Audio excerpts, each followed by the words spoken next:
Chapter 789. Fang Yan felt that his mood was like a boat sailing in the sea, going up and down. He was in a bad mood after being ambushed by the Jiang family in Huaqing. After coming to Beijing, Qin Etian warmly welcomed him and accompanied him to a hot spring bath. Although he didn't see anything, his mood was still better. He was upset again after failing to negotiate with the Qin family. Outside the Red Wall, he met Jiang Yunong of the Jiang family and vented his frustrations on him, improving his mood again. Seeing Gong Sunqi feel his true feelings, Fang Yan was in a good mood. When he walked out the door and met Gong Sunqi's master, Undying Divine Dragon, Fang Yan's mood turned gloomy again. Against an opponent like the Jiang family, Fang Yan was still struggling to resist. However, when he met a heavenly Dao realm expert like Teng Ming, he couldn't even utter a threatening word. This was because everyone knew that he posed no threat to him. He also knew all of this, so there was no need for him to say it out in front of others. When Fang Yan entered the Red Wall, he got Muing to bring the car back. Now that he was out of the Red Wall and there was no car waiting for him, he planned on walking around the corner. It was still early, and it was unlikely that Qin Etian had returned from her mother's place. He needed to stay behind and think of a way to get some information. It would be best if he could hear news that Gong Sunqi had suddenly wiped out the Jiang family. Thinking of how Gong Sunqi's leg injury had yet to recover, the possibility of that happening was slim. All he could do was shake his head and sigh. Fang Yan walked out of the Red Wall, crossed the moat, passed through the Black Tortoise Gate, and walked towards Chang'an Street. Fang Yan looked at his surroundings. Everything was familiar, as though he had seen every shop before. He stopped in his tracks and thought about it seriously. Only then did he realize that the teacher had brought him to meet that old man. After coming out, he had taken him to the Bai family's noodle shop to eat a bowl of Zhajiang noodles. Fang Yan squinted his eyes and smiled. He never expected that his thoughts would lead him back to the path he had taken before. It was already noon, and he planned to find a nearby restaurant to eat something. The Bai family's Zhajiang noodle restaurant was something he absolutely could not go to. If he was poisoned by the Bai family's old man who hated him to the bone, wouldn't he die of injustice? Fang Yan looked around, but before he could find a suitable restaurant, he found a familiar figure. Fang Yan opened his mouth to shout, but he quickly stopped himself. Why was he calling her? He had nothing to do with her. Just as Fang Yan was about to turn around and leave, he found that the girl was in trouble. Is he going to save the damsel in distress? Fang Yan smiled bitterly. But I really don't have the mood right now. Bai Jia is a student of Beijing Foreign Language School, majoring in Japanese and Spanish. Because her family ran a shop, she would go home every day after school to help her grandfather entertain guests. Today was no different from usual. She hummed a tune and played with the heart-shaped stone in her hand as she walked to the noodle shop at home. Suddenly, she was blocked by a group of people. 3 girls and 2 boys. All of them were Bai Jia's classmates. They were considered as students of the same school. Bai Jia looked at them in surprise and asked, "What do you want?" "Bai Jia, you shameless bitch, how dare you steal my boyfriend?" The leader of the group was a girl with short hair. She was wearing a black leather outfit and carrying a black, fashionable backpack. She looked cold and cool. When she pointed at Bai Jia, a scorpion tattoo was revealed on the back of her hand. "Jolin, what are you talking about? When did I steal your boyfriend?" Bai Jia frowned and said.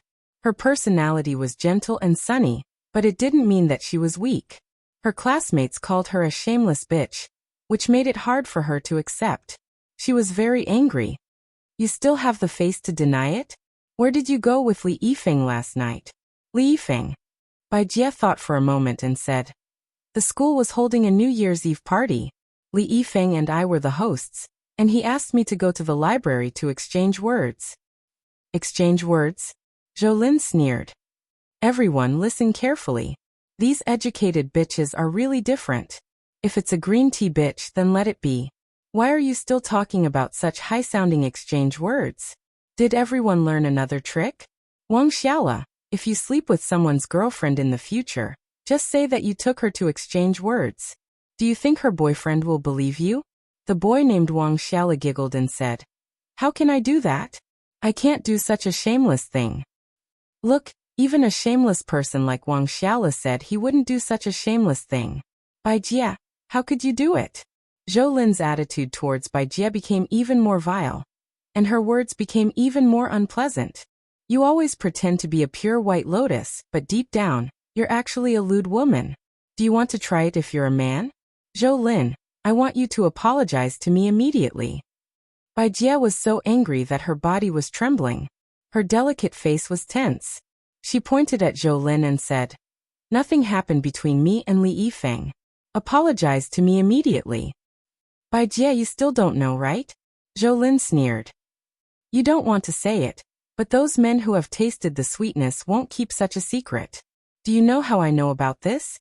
When I went to find Li Yifeng, he was bragging to his buddies that he had already taken you last night. He said that you were still a virgin before him. Bai Jie, do you still want to pretend? I didn't. He lied. Bai Jie's eyes were red because of her anger. She tried hard not to cry. Nothing happened between me and him. We just exchanged words together. He confessed to me, but I rejected him. I don't like him at all. You don't like him? Who are you lying to? Li Yifeng is our school's most handsome boy and the basketball captain. How can you not like him? Which girl in the school doesn't like him? He even confessed to you? TSK, TSK, TSK. So cold. Li Yifeng confessed to you, but you rejected him. Bai Jie, are you trying to tell us that you are more outstanding than all the girls who like Li Yifeng? I didn't mean it that way. I just don't like him. You didn't like him. You only spent one night with him. You exchanged words with him when you didn't like him. Bai Jie, don't you think you've gone overboard? Do you think that I won't be able to deal with you if you don't admit it? Do you believe that I won't tear your clothes and let you run naked on the streets? You lunatic. I'm not a lunatic. You're a whore. Bai Jie, quickly admit it. I didn't do it. I have nothing to do with him. A dead duck still refuses to admit it. I hate green tea bitches like you the most. Come, everyone, tear her clothes for me. A group of people rushed over and surrounded Bai Jie's frail body. Zhou Lin reached out to pull the buttons on Bai Jie's dress, preparing to tear her clothes off. Let go. Let go of me. Bai Jie hugged her chest tightly to prevent her dress from being torn off. Tear her clothes off. I'm going to take a photo. I'm going to send her nude photos to every male student in the school. I want to see how she can maintain her image as a little white flower in the future. Let go of me. Bai Jie cried. The situation was too dangerous, and the consequences were too serious. Some conflicts between students were sometimes even more filthy and disgusting than the methods used by adults. They were easily angered and violent, and they didn't care about the consequences. Wang Xiaola, use your F***king strength. Is she your girlfriend or your biological mother? You're standing there like a dead person. Make sure you don't block my angle. I'm going to take a photo. Hurry. The phone that Zhou Lin was using to take a photo was slapped away. The white iPhone fell to the ground and shattered into pieces. On the screen, Bai Jie's tearful face was sliced into countless pieces. Zhou Lin was furious. She turned around and glared fiercely at the man who hit her phone and scolded. Your mother is dead, and you're here to interfere? Zhou Lin received a slap on her face. King dare. Zhou Lin received another slap on her face. After a few consecutive slaps, Zhou Lin was completely dumbfounded. She stared at the smiling man with her eyes wide open, as if she was looking at a devil smiling at her. What kind of person was this man? You. Who are you? Wang Xiaola asked. Wang Xiaola received a slap on his face. Because he used too much strength, his body fell backward and his butt landed on the hard concrete floor. Who are you? How can you hit someone? The girl who pulled Bai Jie's hair received a slap on her face. Blood flowed from the corner of her mouth, and her eyes were filled with horror as she looked at the man who was slapping her without saying a word. The students were finally afraid. They let go of Bai Jie's arm, let go of her clothes, and carefully approached Zhou Lin. Their faces were filled with anger, and their hearts were filled with humiliation. However, they didn't dare to fight back because they knew they were no match for this man. Who are you to her? Zhou Lin covered her face. It was hard for her to accept being slapped several times in front of Bai Jie. Her lungs were about to explode from anger. Leave your name, this isn't over.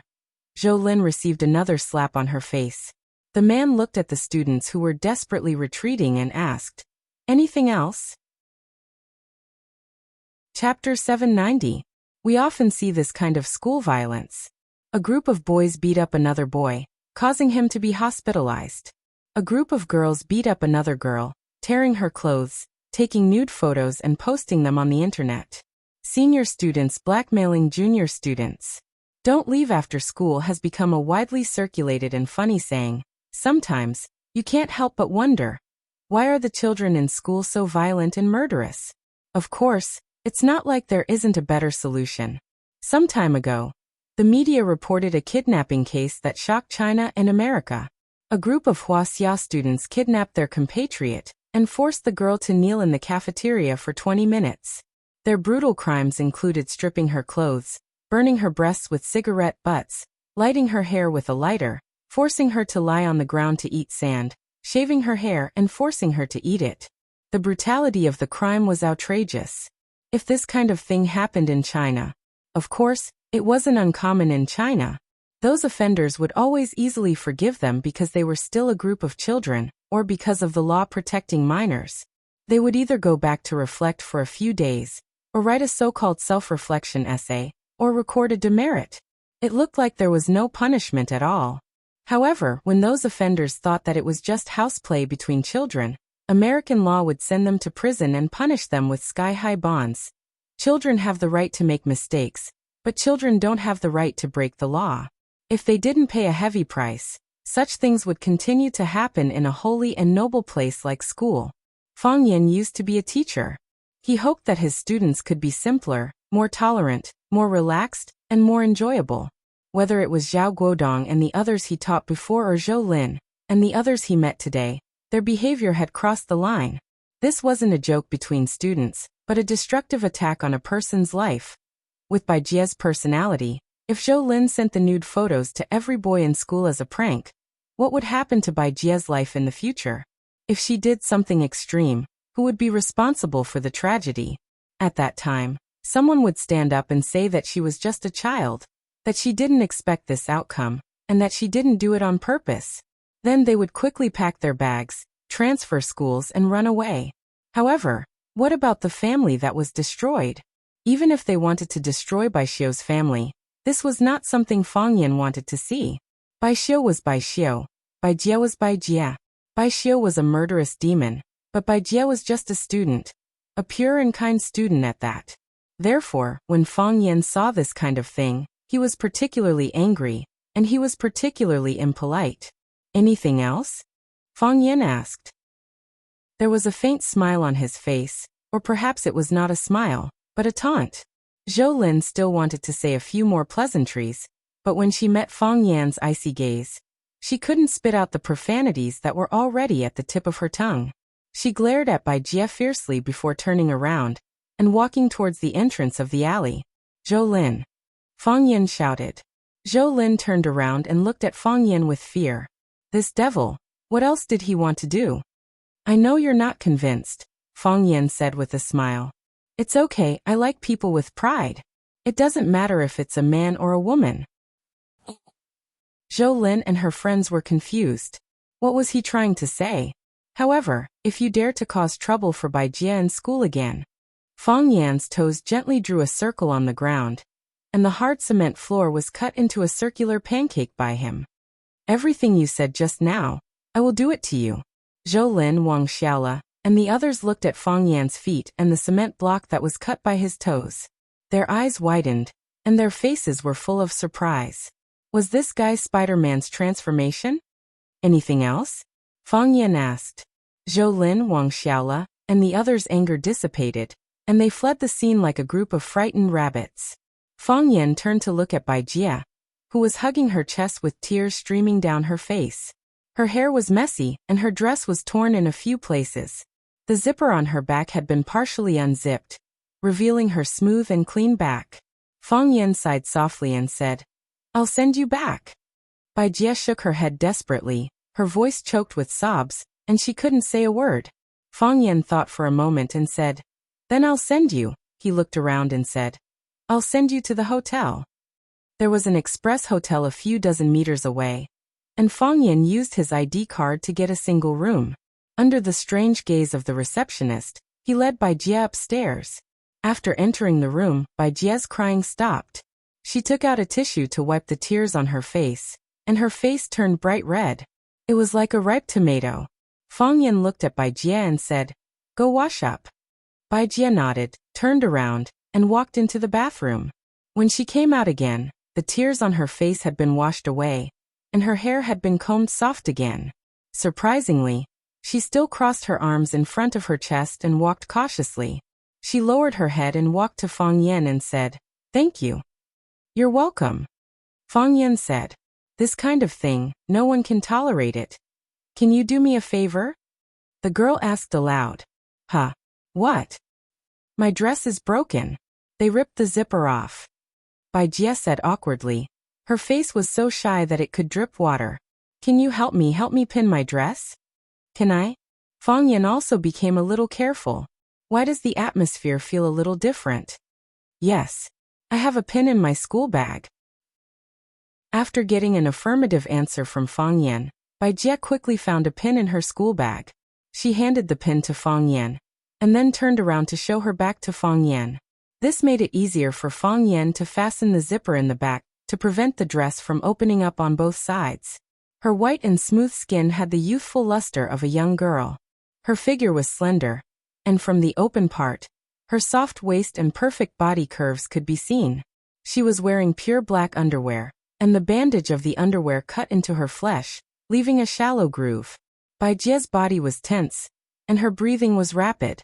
She felt Fang Yan's eyes scrutinizing her, and every part of her body was extremely sensitive. However, she couldn't say anything. This was what she begged him to do, and she took the initiative to show her nearly naked back to him. A girl of her age has never been in close contact with a man like this. It was a kind of sensitive and stimulating throbbing. She could feel her heart pounding so hard that it felt like it was about to jump out of her chest. Is it done?" Bai Jie's mouth was dry, and her body was trembling. She felt that she had to say something. Anything would be good. "It hasn't started yet," Fang Yan said with a smile. And Bai Jie nodded. She didn't know why she had such a reaction. She didn't know what was the point of this. Maybe she just wanted to prove to him that she was still sober and not nervous at all. Fang Yan took the pin and fastened the two pieces of the dress that were uncontrollably lifted to both sides, and said, "There is still one missing." "Ah. Then I will find another one." Bai Jie hurriedly jumped away and rummaged through her bag. Fang Yan smiled and said, "I lied to you. It's already been fastened. Your dress won't fall down again." Bai Jie was stunned for a while.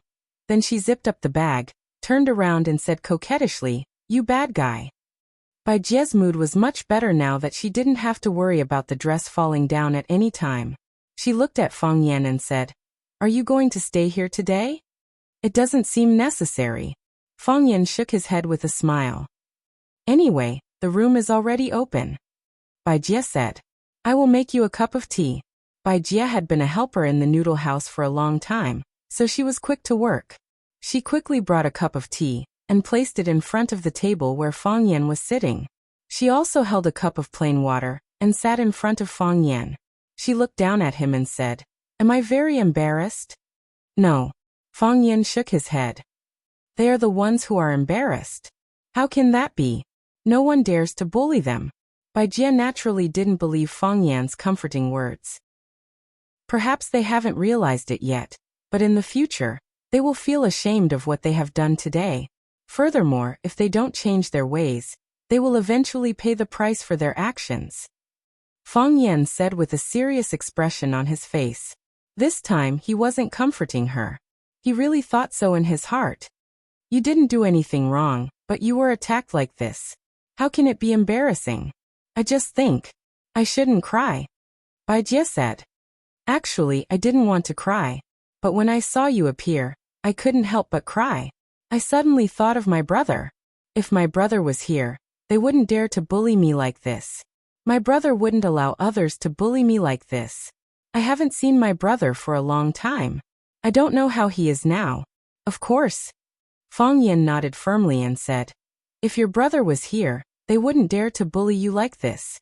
He wouldn't allow them to bully you like this.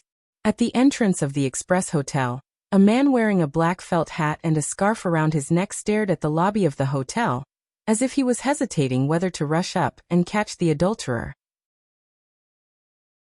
Chapter 791. I didn't seduce her boyfriend. Bai Jie held a cup of water and sat in front of Fang Yan. Her head was lowered, and her face was full of melancholy.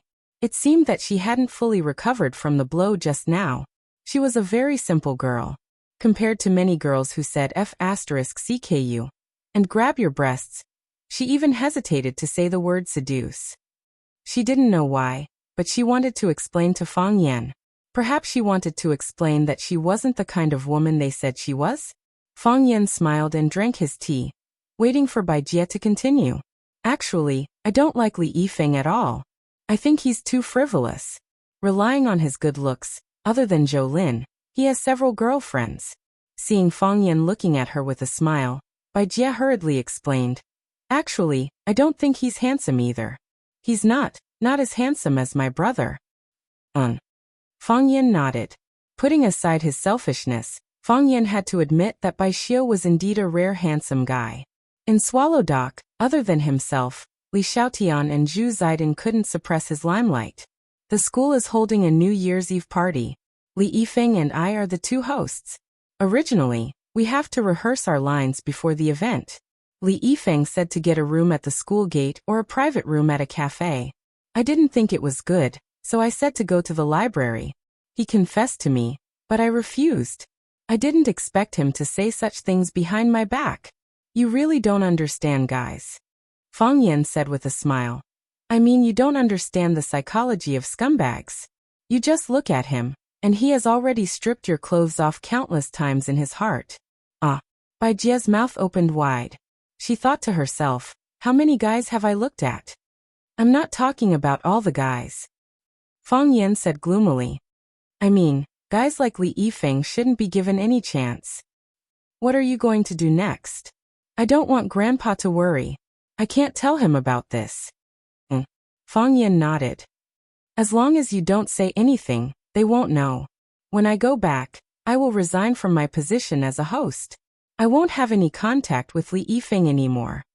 That's fine too. Fang Yan nodded. Those things didn't have much meaning in the first place. Bai Jie looked up at Fang Yan and said, I really have to thank you this time. If it weren't for you, I might have. It's just a bite from a dog. What's the big deal? Bai Jie blushed as she nodded and asked, when did you arrive in Beijing? Last night, Fang Yan said with a smile. Ah, what a coincidence. You came back yesterday, and we met today. Bai Jie looked very happy and said, have you eaten? How about I treat you to some noodles? Fang Yan shook his head and said, no need. Let me treat you. I will personally cook noodles for you. My noodles are very delicious. Bai Jie extended an invitation with a sincere look. Otherwise, I don't know how to repay you. Fang Yan smiled and said, you don't have to repay me. You just need to live a good life. That's the best repayment for me. Bai Jie looked at Fang Yan thoughtfully and asked, you must be very good friends with my brother, right? It must be so. Bai Jie looked very sure and said proudly, it's not convenient for my brother to meet us, so I have to trouble you to take care of us from behind, right? Seeing that Fang Yan was silent, Bai Jie was even happier and said, I guessed it right? It must be so. When Grandpa Long took you there last time, I had already guessed it. This time I encountered trouble and you helped me solve it. Fang Yan, you have been protecting me from behind, right? Actually, it's not like that. Don't lie. I know it must be so. The last time those hooligans went to the noodle house to make trouble, you happened to appear. This time, the bad students in the school came to find trouble with me. You happened to appear. If that's not the case, how could you happen to appear in front of me every time? This is really a coincidence. I don't believe it. Bai Jie shook her head. Big brother Fang Yan, can you tell me what happened to my brother? Your brother? Fang Yan regretted jumping out to be a hero to save the beauty. The following plot was completely beyond his expectations. How could he answer such a question? Seeing Fang Yan's hesitant expression, Bai Jie's tears rolled down and she said, "My brother, is he no longer here? He should still be, right?" "Big brother Fang Yan, don't lie to me. Tell me the truth, I can bear it. I know you want to hide it from my grandfather, afraid that the old man can't bear the blow. Don't worry, I won't let him know." Fang Yan put down the teacup, got up and said, "Actually, I'm not very familiar with your brother." With that, he opened the door of the room and walked out. Bai Jie looked at Fang Yan's back and cried even more sadly. Her brother must have met with an accident. Bai Jie felt that her life was so bitter. The most bitter thing was, why did she have to be called Bai Jie? Fang Yan found a xiangxi crock soup shop on the roadside and went in to drink a bowl of bitter gourd soup to calm himself down. He felt that his inner fire had risen so much that his body was about to burn. After eating the soup, when Fang Yan was about to go out to take a taxi back, he found that there was already a luxury car waiting at the door. Mu Ying, who was wearing an expensive suit, once again became the focus of the crowd. Everyone's eyes were focused on Mu Ying and the luxury Rolls-Royce behind him. When they saw Fang Yan walk towards the luxury car step by step, and saw Mu Ying bow slightly to him and open the door for him, the customers who were sitting next to him at the table and eating pork trotter rice and bitter gourd soup all widened their eyes. "He's too pretentious," they thought in their hearts. The shop owner chased after them and took out his phone with his greasy hand to take photos of Fang Yan's back and the luxury car. He wanted to print out the photos and hang them in the shop to tell the other customers that even young masters who drove Rolls-Royce liked to eat his pork trotter rice. Oh right, he also wanted to prepare a 99 yuan Rolls-Royce meal. When Fang Yan returned to Qin Etienne's villa, the housekeeper Coco told Fang Yan that Miss Bai had returned and was enjoying the hot spring in the backyard. He asked Fang Yan to go there directly. Fang Yan thought for a moment and walked toward the backyard. Qin Etienne's body was soaking in the hot spring with 2 cucumber slices on his eyelids. No wonder Fang Yan always thought that Qin Etienne's skin was so good. It would be strange if his skin wasn't good after soaking in the hot spring for so long every day. Qin Etienne seemed to be resting with his eyes closed. Hearing Fang Yan's footsteps, he said, "Come in and soak for a while. You must be tired today." Fang Yan sat beside the chair and didn't want to go into the hot spring. "Whenever I feel stressed or in a bad mood, I like to come in and soak for a while. When I get out of the hot spring, I'll find myself full of energy again. I'll be a new me. At that time, maybe I'll find some new ideas. At that time, it proves that you're not anxious. Because when you're really anxious, you can't even soak in the hot spring," Fang Yan said with a smile. That's true. Qin Etienne didn't deny Fang Yan's statement. "I've never experienced something like gambling my life. I have 100 yuan, but I'll only take out 30 or 50 yuan to gamble every time. I won't bet 80 or 100 yuan. So no matter when, I have a chance to win back. I want to do that too, but someone forced me to bet everything." Fang Yan said aloud. "Do you know the result of today's negotiation? If I said that I was standing behind the curtain when you negotiated with her, would you blame me?" Qin Etienne took off the cucumber slices on his eyelids and opened his beautiful eyes to look at Fang Yan. "No," Fang Yan said. "What does this have to do with you? She made such a proposal without discussing it with you. I didn't expect her to express herself so directly." Qin Etienne looked at Fang Yan, her long eyelashes fluttering, and she looked a little embarrassed. "Yes, a little bit. I thought she would be more reserved. But are you really not going to think about it?" Qin Etienne squinted his eyes and smiled.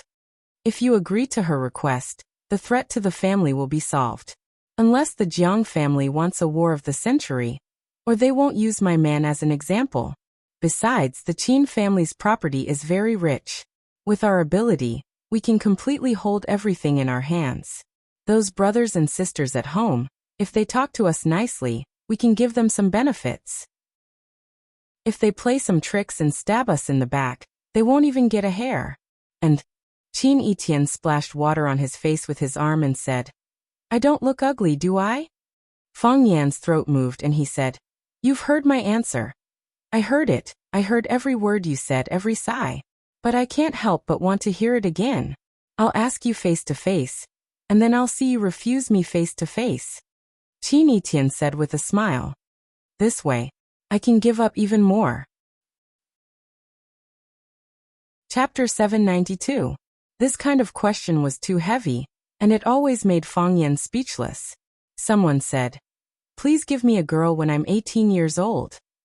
Fang Yan's problem was that God gave him too many girls at once. God, in arranging his fate, must have shaken his hand so badly when he tipped out the bottle of the girl, that the whole bottle of the girl fell on his head. Otherwise, how could he have encountered such a love calamity? Fang Yan didn't want to talk about beauty's kindness.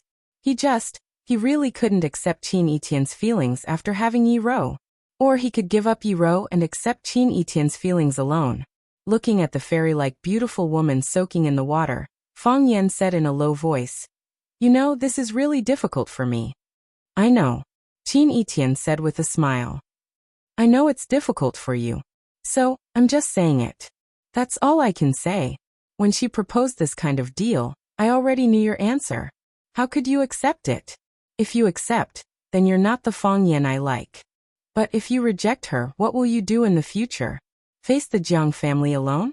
The Jiang family is a giant.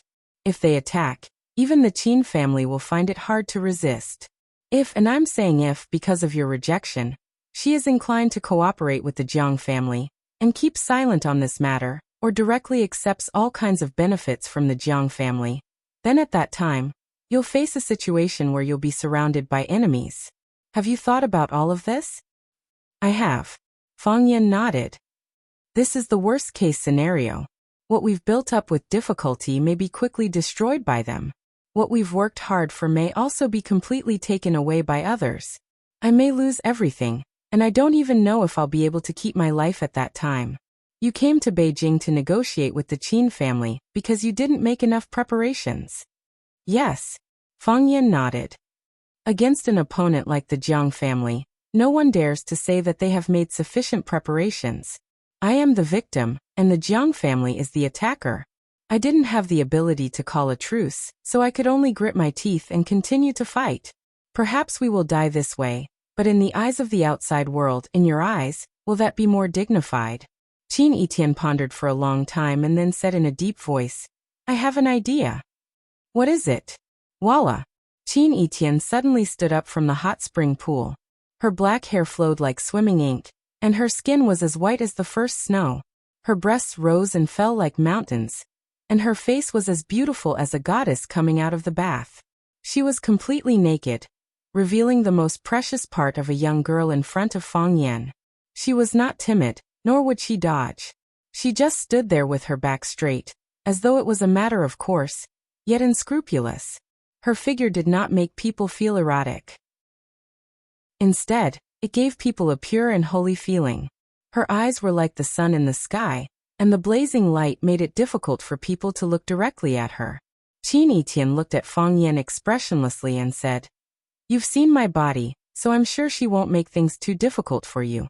After all, she can't be sure if I will become your woman in the end." In the evening, Fang Yan received a call from Li Xiaotian. "What's up?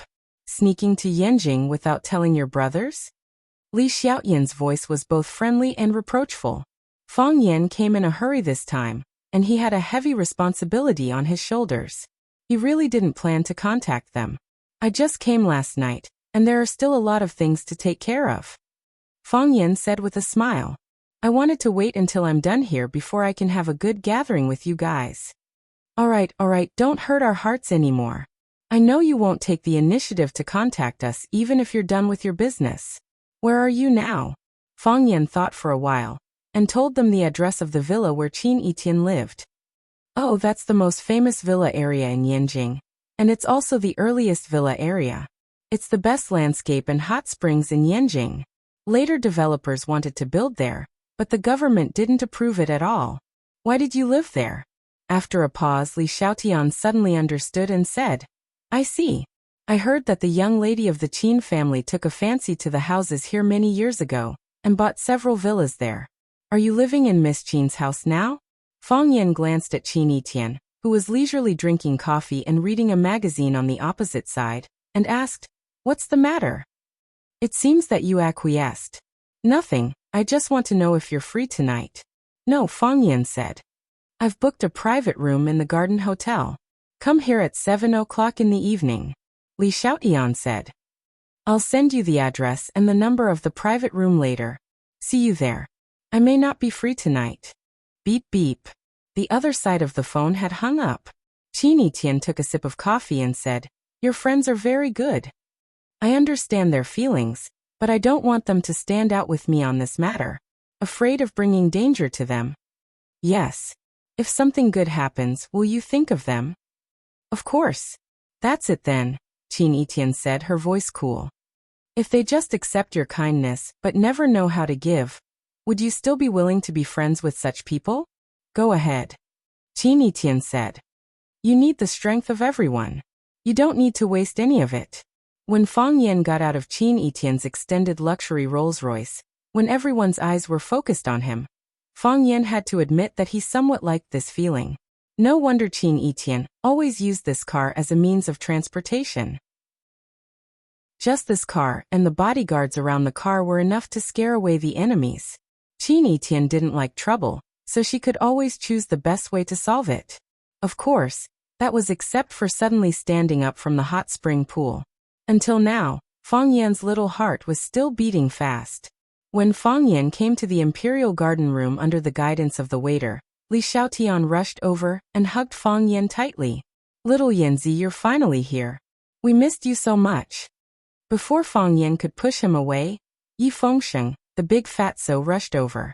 He opened his arms and hugged both Fang Yan and Li Xiaotian, almost suffocating them. Let go. Let go. It was Li Xiaotian who couldn't hold it anymore. He shouted anxiously, Yi Fengsheng, are you trying to kill us for money? Yi Fengsheng laughed and let go of Fang Yan and Li Xiaotian. He looked at Fang Yan with a smile and said, Sorry, I couldn't help it.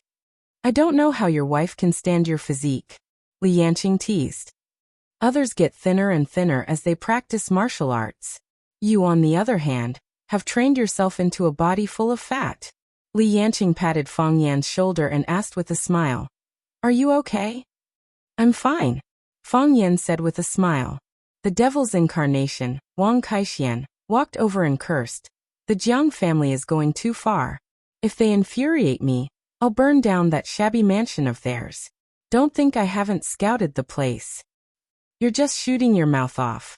If you really dare to do that, I'll write my name backwards. Your name backwards is called Jingrua. Fang Yan allowed them to fight by the side, his gaze fixed on the man who was looking at him with a smile. Compared to when he left, the man's eyes were deeper, and the contours of his face were deeper. Because of the long period of exposure to the sea breeze, his skin had become bronze. He had a stocky build and looked like a bodybuilder. His smile was warm and looked clean and pure. However, there was a murderous aura around him. It was as if it could break through the skin and give the enemy a storm-like attack. When did you come back? Fang Yan asked the man. He didn't think that he would come back. He didn't think that they would meet here. Meeting old friends was, after all, a joyous occasion. Yesterday, Zhu Zaidan said with a smile. Because of me? Fang Yan asked. Because of us. Zhu Zaidan said. 3 years ago, because of the incident at the Maple Leaf Club, Yi Daoling began to value the abilities of these young people. He disrupted all these people and sent them to places where they could display their strengths. Zhu Zaidan's martial arts path had never broken through, so he was sent to the dangerous North Sea to guard. There was no news of him for several years. The sea was vast, and it was impossible to find a person. However, he didn't know who called him, or perhaps it was telepathy between brothers. He rushed back at the most dangerous and difficult time for Fang Yan. Together with the other partners of Swallow Dock, he firmly stood behind Fang Yan. They were the Swallow Dock's male god team, an invincible team of brothers. Fang Yan looked at Zhu Zaidan's eyes and said with a smile, Looks like you've made great progress. Zhu Zaidan nodded and said, I've been killing in the North Sea for 3 years. The invaders or various sea beasts are returning. It's time to use my sword. Fang Yan reached out and hugged Zhu Zaidan in his arms. Welcome home. Chapter 793. Teachertsen, Danqiusheng, please pour in the wine, don't stop. I will sing a song with you. Please listen to it for me. Bells, drums, dishes, and jade are not expensive, but I hope to be drunk forever and never wake up. Since ancient times, sages have been lonely. Only those who drink leave their names. Although Wang Kaixian was a devil incarnate, his voice was very deep and powerful, and the song that came out from his smoky voice was very infectious. At first he was singing alone, but then Ruanjing and Yi Fengxing sang along. In the end, everyone sang along. After the song ended, Yi Fengxing shouted to drink, and everyone picked up their bowls of white wine and drank it in one gulp. Everyone present was from Swallow Dock, and the men of Swallow Dock loved wine, and their alcohol tolerance was excellent. When the waiters in the private room saw these guys open the moutai and pour the wine bowl after bowl, they felt a little dizzy. How was this drinking? They were clearly risking their lives. However, they didn't have the chance to be dizzy for too long, because very soon, everyone felt that they were in the way and directly chased them out. They poured the wine and drank it themselves. Why would they need the waiters? The gathering of friends was pure and lively. Everyone spoke freely, unscrupulously showing off and attacking each other. Zhu Ziden had guarded the North Sea for many years, and the stories that came out of her mouth were both new and strange, so she naturally became the main character of this gathering. Do you know about the sword-kissed viper? That fellow is originally born in the deep sea, and normally, it's impossible to see them. However, their venom is extremely strong, and they're not human, but they're very cunning. One night, a sword-kissed viper somehow sneaked into the crew's cabin and bit 7 of our brothers. At that time, I was sitting on the mast drinking wine, and when I heard the commotion below, I carried the wine pot and jumped down. After figuring out what was going on, I raised my long sword and chased after the viper. That animal was very cunning, and when it saw someone chasing it, it jumped into the sea, and I also jumped into the sea. Everyone held their breath, waiting for the story to continue. That animal acted as if it were its own home in the sea. That's right, it's a poisonous snake. Moreover, it had the ability to change its color. How could I find it in the pitch-black sea? I had already given up, but I didn't expect that the animal still wanted to fish in troubled waters. It wanted to take advantage of the black waves to bite me. I was so angry that I chopped off its head with my sword. Killed? Yi Fengxing asked. This child loved to listen to stories when he was young. Every time he listened to a story, he would be especially fascinated. It was easy to put himself in the shoes of others. Kill him. Zhu Ziden nodded. What about those who were bitten by poisonous snakes? 3 died, the rest were saved by Xiqing. Since Xiqing is here, why didn't she save the other 3? Yi Fengxing asked. Zhu Ziden glanced at Yi Fengxing, lowered her head and drank a big bowl of wine. She said in a sorrowful voice, "Not enough snake purity." The doctor said that the snake Qing of the sword-kissed poisonous snake was not enough, and could only save 4 people. Therefore, the 3 of them committed suicide. Our brothers guarding the North Sea all had one of those snakes in their mouths. They were worried that they would be captured alive during a mission and leak some secret. If we didn't stop them in time, the other 4 would have committed suicide as well. The private room was dead silent. Everyone's expression was so gloomy that it was somewhat scary. Living is not easy, but sometimes death is even harder. Our ancient people often told the story of 2 peaches killing 3 soldiers. Because it was difficult to distribute the benefits, everyone fought to the death. However, in the sea area that we are unfamiliar with, there is still a group of people who chose to die when faced with the possibility of living. It's not that they didn't cherish their lives, but because they knew how precious life was, they were willing to give this precious chance to live to their brothers and comrades. They didn't die from the sword-kissed poisonous snake's attack. They died from suicide. Zhu Ziden said in a hoarse voice. Her face was filled with deep sorrow. Come, let's toast them. Fang Yan raised his bowl. Although we don't know his name. However, they will always live on in the hearts of those who have witnessed this event and heard this story. Everyone raised their wine bowls and toasted in the direction of the North Sea. After that, I stopped drinking at night. Every night, we patrol the entire ship because we are worried that monsters like the sword-kissed viper will climb on board again. Zhu Ziden said in a heavy voice. It was only later that I found out that the sword-kissed viper was raised by a snake breeder. They wanted to let it enter the control room of the main ship, and wait for me to arrive at the shore.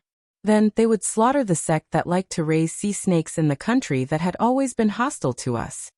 Beautifully done. Wang Kaixian roared, his face red. A man should do what he shouldn't do.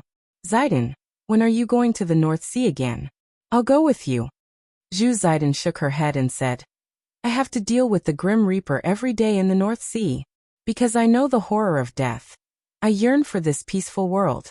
However, if the country needs me, I will go to the North Sea again. Victorious return. What are you saying? Zidane just came back, and she wants to go to the North Sea with you again. That's right, the matter with Fang Yan still hasn't been resolved. In any case, I'm going to Huaqing with Fang Yan this time. Zhu Zidane looked at Fang Yan and asked, when are you going back to Huaqing? Tomorrow. Fang Yan replied. He couldn't accept that woman's conditions, so he couldn't continue negotiating with the Qin clan. As such, there wasn't much point in staying in Yanjing. He wanted to go back and stand with Lu Chaoga and the others. Without him, he wouldn't be able to grasp the situation in Huaqing. I'll go with you, Zhu Zidane said. I'll go as well. Yi Fengxing roared with a red face and neck. I'll fight whoever doesn't let me. I want to go as well. Even if someone breaks my legs, I'll crawl. All right, you guys come with me. Fang Yan smiled. Aren't you afraid that we'll take the risk this time? Li Xiaotian chuckled. When I came here, someone told me that being willing to sacrifice for others is a brother, and being willing to accept the kindness of others is also a brother, Fang Yan said. Through thick and thin. To be able to say such philosophical words, it must be a woman, and a beautiful one at that. Li Xiaotian said with a profound expression. Ruanjing sneered and said, I can even calculate that beautiful woman's surname is Qin. The smoke of the incense wafted out, and the fragrance of tea permeated the air. Qin Yitian, dressed in a plain white robe, was kneeling in front of a tea table carved from the roots of a 1,000-year-old rosewood tree. His posture was elegant and his movements were calm, and he was ordering tea as he conversed with the woman on the screen. This doesn't suit your style, Qin Yitian said without raising his head. She poured herself a cup of tea, then closed her eyes and sipped on it. You'll never dwell on what has happened. You'll only pay attention to the current facts, and then look for problems and come up with the best solution. A man who isn't willing to marry my daughter has seen my woman's naked body. No parent would be able to accept this kind of reality, whether it's something that happened in the past or something that I have to face now. The woman on the screen was breathtakingly beautiful. She didn't wear any makeup, nor did she wear any jewelry. However, just by sitting there, her every frown, every smile, every word, and every sigh made people feel great pressure. I'm your mother first, and then I'm your manager. But what I don't understand is, how could you do such a thing? Do you think this will help him? Threaten to change my stance? No, I know it won't make much sense. Qin Yitian put down the cup in his hand, opened the box of the incense burner, and used a pair of tweezers to poke at the burning incense. She did all of this in a simple and casual manner, busy but not messy. It looked like an ordinary mother and daughter chatting while doing housework. Then why are you doing this? Because I like him. Qin Yitian chuckled. There are so many pitiful people, and I don't take off my clothes for them to see, right? But he's the first man I've fallen in love with so seriously, and I always want to do something for him. I know it's your style. Every decision had to be carefully calculated. Every investment had to have the greatest return. Moreover, a woman in charge of such a huge family. How much resistance will there be in front of her? You've never told me, but I can imagine it in my heart. I'm your daughter, and I'm not stupid at all. I know I can't influence you, let alone the overall situation.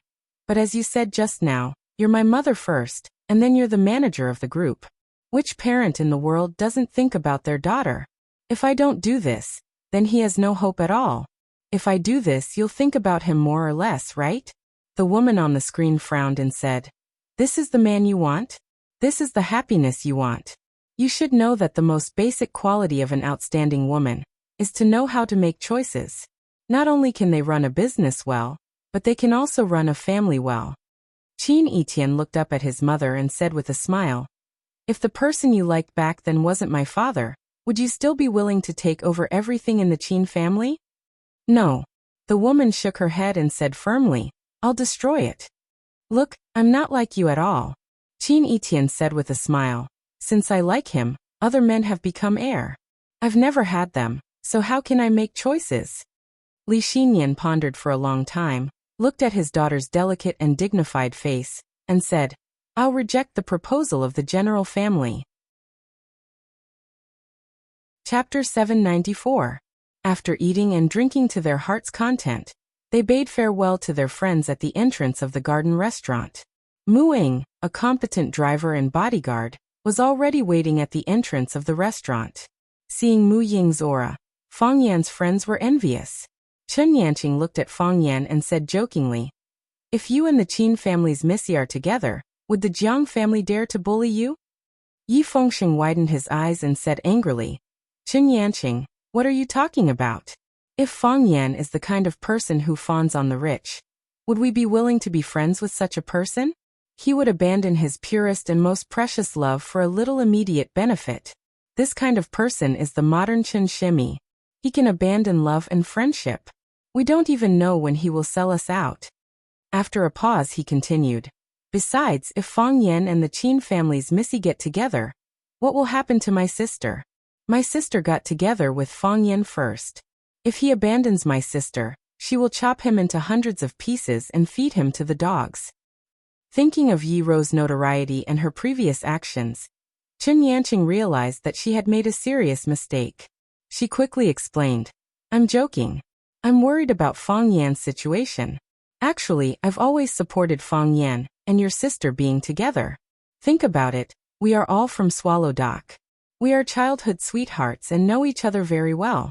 One of us has the heart of Taiji, and the other is likely to become the youngest heavenly Dao realm expert in Swallow Dock.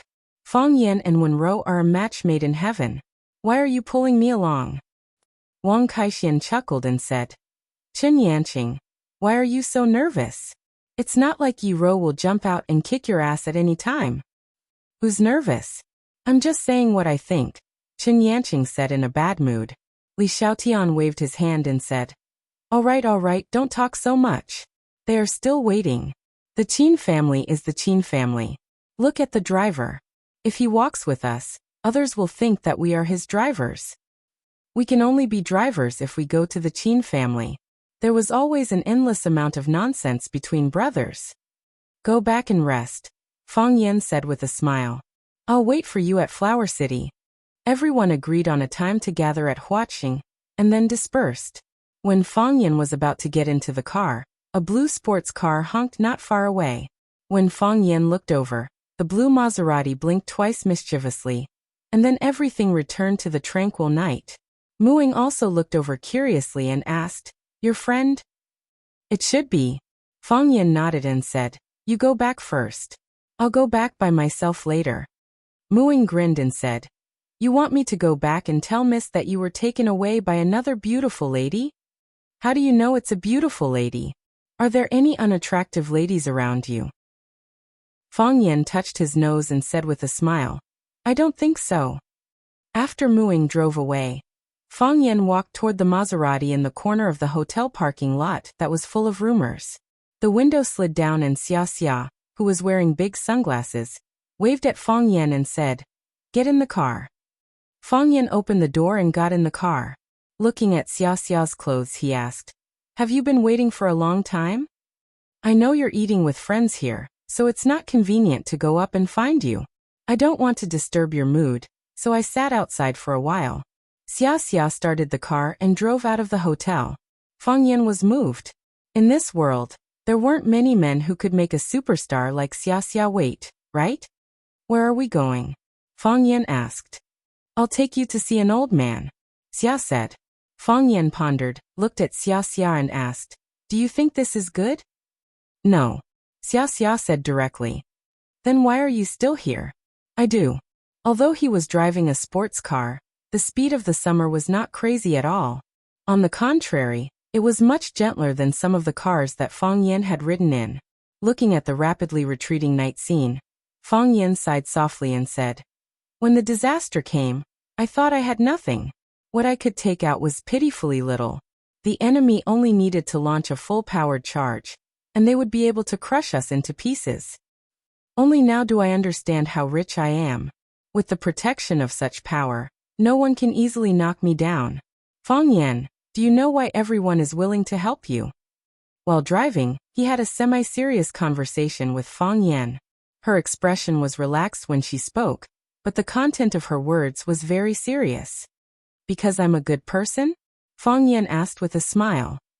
Yes, because you're a good person. Since Xia agreed with Fang Yan's joke. You're willing to help others, but you subconsciously reject their help. It's precisely because of this that everyone wants to do something for you. Then I hope that good people will be safe for the rest of their lives. Fang Yan said with a smile, but in his heart, he was carefully recalling every word that Xia Chen had said. Did I help anyone? Wan Jing was a sissy. Every time he fought with someone, he would cry and hate iron for not becoming steel. Every time he fought with someone, he would fiercely praise him. Yi Fengxing had repeatedly failed in his pursuit of a girl. He had accompanied him to lose weight, but in the end he had become fatter and fatter. Chen Yanqing had asked Fang Yan to teach him Tai Chi. Am I really a good person? Fang Yan couldn't help but ask such a question in his heart. Fang Yan had always known that Xia Chen's identity was not simple, but after the sports car had been inspected over and over again, he finally realized that it was not simple. Xia Chen parked the car in front of the door and knocked on the wooden door of the small courtyard. The one who opened the door was a young man with delicate features. He was very excited to see Xia Chen and happily shouted, "Sister Xia, you're back? The chief is playing chess in the study." "Little Zhou, I brought a friend back. You don't need to accompany me," Xia Ji said with a smile as he led Fang Yan to the second floor. The door to the study was open. An old man with white hair and beard was sitting in front of the desk, playing chess with himself. He was playing the simplest chess, scratching his ears and cheeks. It looked like he was stuck in the game. "Grandpa," Xia called out with a smile. Seeing that Xia Chen had returned, the old man's eyes lit up. He said, "I heard a sound outside just now. I thought it was the kid from the Wang family next door who came back. I didn't expect it to be my big star granddaughter. Come, help Grandpa see what I'm going to do next." Xia Chen walked over to look at the chessboard and said, "Grandfather, you've forced yourself into a corner. From now on, we'll each hold one side and fight." "Good. I like to play chess with my precious granddaughter." The old man was overjoyed. Xia Chen's chess skills were not bad, but in the end he was still defeated by his grandfather's horse. The old man laughed heartily, looked at Xia Ji and said, "You purposely went easy on me at the end. Tell me, what do you want from me this time?" Xia pointed at Fang Yan and said, "Grandfather, he's my friend Fang Yan." "Oh." The old man's gaze swept across Fang Yan's face and said, "He's a good seedling." "Grandfather, you want to pull people into the army again? Not everyone wants to be a soldier. You silly girl." The old man shook his head and said, "I'm looking at his eyebrows. This kid has a small stomach, but his ambition is big. His future is limitless. However, since you brought him to see me, it means that you've been in some trouble recently, right? Grandfather, the Jiang family is bullying others." Xia said angrily. "They insist on snatching other people's things from their own homes. Do you think it's infuriating?" The old man chuckled as he looked at Fang Yan and asked, "Did you have a conflict with the Jiang family?" "Yes." Fang Yan answered honestly. He could tell that this old man was pretending to be a pig to eat a tiger. The divine light in his eyes was restrained. Nothing could escape his calculations. It's not that easy to provoke a general who cherishes his fortune. The old man sighed. "What do you think?" "What?" Fang Yan looked at old man Xia in confusion. "I'm here to ask for help. Why did you ask me what I think?" "There has to be a rule," the old man said with a smile. "This is a battle. How can there be no rules in a battle? The soldiers are incompetent, and the three armies are exhausted. You are now the general who leads the three armies. I can't die under your hands in vain." "Grandfather, what are you talking about?" Xiaji complained. "Joking with young people," old man Xia said with a smile. Fang Yan thought for a moment, then said, "I can only borrow the power to hurt others." Old man Xia waved his hand and said, "Your goal has been achieved. You can go back now." Fang Yan bowed deeply to old man Xia and said, Thank you. When this matter is over, I'll come back to pay you a visit. Old man Xiao's face was full of praise as he said, no wonder those brats from the Jiang family can't beat you. You've lived like a human. Fang Yan's smile was sincere as he said, I still need to learn a lot from you, elder. Fang Yan took her leave, and Xiachen could only follow her out. After getting on the car, Xia couldn't help but ask, why are you leaving so soon? Have you two made an agreement? It's settled, Fang Yan said with a smile. Ever since I stepped into your house, we've reached an agreement. Chapter 795. Borrowing power to hurt people, whose power to borrow. Borrowing the power of the Qin family, borrowing the power of the Xia family, borrowing the power of all the people that could be borrowed. No matter the outcome of the negotiation between the Fang Yan and the Qin family, Fang Yan had to show that our negotiation went smoothly. The Qin family is on our side, don't bully me, or my big brother will trample you to death at any moment. Besides, Fang Yan was now living in the private villa of the Qin family's eldest daughter, Qin Yitian. With Qin Yitian's high reputation and influence in Beijing, this matter had probably fallen into the eyes of people with ulterior motives on the first day Fang Yan arrived in Beijing. It was unknown whether it was intentional or not, but this matter itself could give people unlimited imagination. If it was intentional, then it proved that Qin Yitian treated Fang Yan with good intentions. She did not hesitate to sacrifice her reputation in order to create momentum and prestige for Fang Yan in the outside world. There was another possibility. Perhaps Qin Yitian had already had a premonition that Fang Yan's request for help would fail before Fang Yan set foot on the land of Yanjing. So he had placed such a chess piece in advance. At that time, Fang Yan had asked Muing to send him to the hotel, saying that it was very inconvenient to stay here. At that time Muing had said, Miss doesn't care, what do you have to care about? Thinking about it carefully, it was a deep feeling. Fang Yan followed Xia to the Xia family. He didn't even drink a cup of tea from the Xia family. His but didn't even occupy a corner of the Xia family's chair, but Fang Yan got a lot of harvest. Old Master Xia was indeed a smart person. With just a few words, he made Fang Yan see the moon through the dark clouds. Borrowing power, borrowing the power of the world. In a situation where the Qin family was unwilling to go all out to fight against such a giant, this was the best and only choice. If all the negotiations were like this, the world would be too harmonious. Xia drove the car out of the military courtyard and sighed. I grew up in such a family and only now do I slowly come back to it. You grew up in Swallow Dock, but your reaction speed is dozens of times faster than mine. What did you eat to grow up? How can there be such a big gap between people? Xia Chen had an extraordinary background and had been in the entertainment industry for many years. He was quite satisfied with his IQ and EQ. However, he realized that he was still far inferior to Fang Yan. I'm just thinking a little more. With a smile on his face, Fang Yan said, too many things happened to my family when I was young, so my mind is more sensitive. After I grew up, I was often bullied by a girl. I couldn't beat her, so I always wanted to take revenge. I used all kinds of methods. That's not a reason, Summer said. Taking revenge on a girl and what you're doing now are two completely different concepts. And that girl is the girl you like. How did you know? Fang Yan asked in surprise. When you talk about her, your eyes narrow, and you can't hide the smile on your face. Xia Chen pretended to be angry and said, please, I'm also a woman, okay? Showing such a strong love for another woman in front of a woman will make people jealous, okay? If I can't hold the steering wheel because I'm angry, it'll be 2 lives in a car. It's going to be on the headlines tomorrow, Fang Yan said with a smile. How about I leave some more clues and lead this car accident to the Jiang family? Do you think they'll be in trouble? Whoever provokes you is unlucky. Xia Kiki giggled. Her laughter was as pleasant to the ear as her singing voice. However, I don't want to die with you. I don't want to die now. I want to do a lot of things. If you don't die, I won't die either. It's too lonely to walk the Yellow Springs Road alone. Fang Yan said with a smile. But I really have to thank you for today. It's not like I did anything. Xia Ji curled his lips, looking as cute as a young girl. It's all because of you and our family's old man. I haven't even had the time to say a good word for you. And the two of you have already come to an agreement. I'm standing there like an idiot.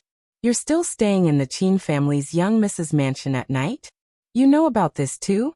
Fang Yan smiled bitterly. Who doesn't know? The entire Maple Leaf Club is talking about this. Before your plane even landed at Beijing Airport, countless pairs of eyes were staring at it. Otherwise, how would I know that you came to Beijing if you didn't call me? How would I know that you, Yi Fengxing, Li Xiaotian, and the others were gathering at the Garden Hotel? Fang Yan looked out the window into the dark world. He thought to himself, the Jiang family should know about this too, right? How would they react at this moment? Kiss and Yuan Lin miss you very much. Xiaji suddenly said. They're very busy right now, very busy. They have a lot of jobs every day. I've already asked the company to shorten their schedule, but there are still a lot of things to do. Perhaps this is what we mean when we say that people in the martial arts world are not good. However, as long as we're together, they'll always mention you. They'll always say how Mr. Fang is. Fang Yan, you should go see them when you have time. I will. Fang Yan nodded. Even if I'm not here, I'm still silently watching them from behind, cheering them on and telling them to work hard. I'll pass it on. The car drove up the mountain road, and Xia slowed it down again. At this time, she was no longer talking to Fang Yan. Instead, she was focused on the road ahead.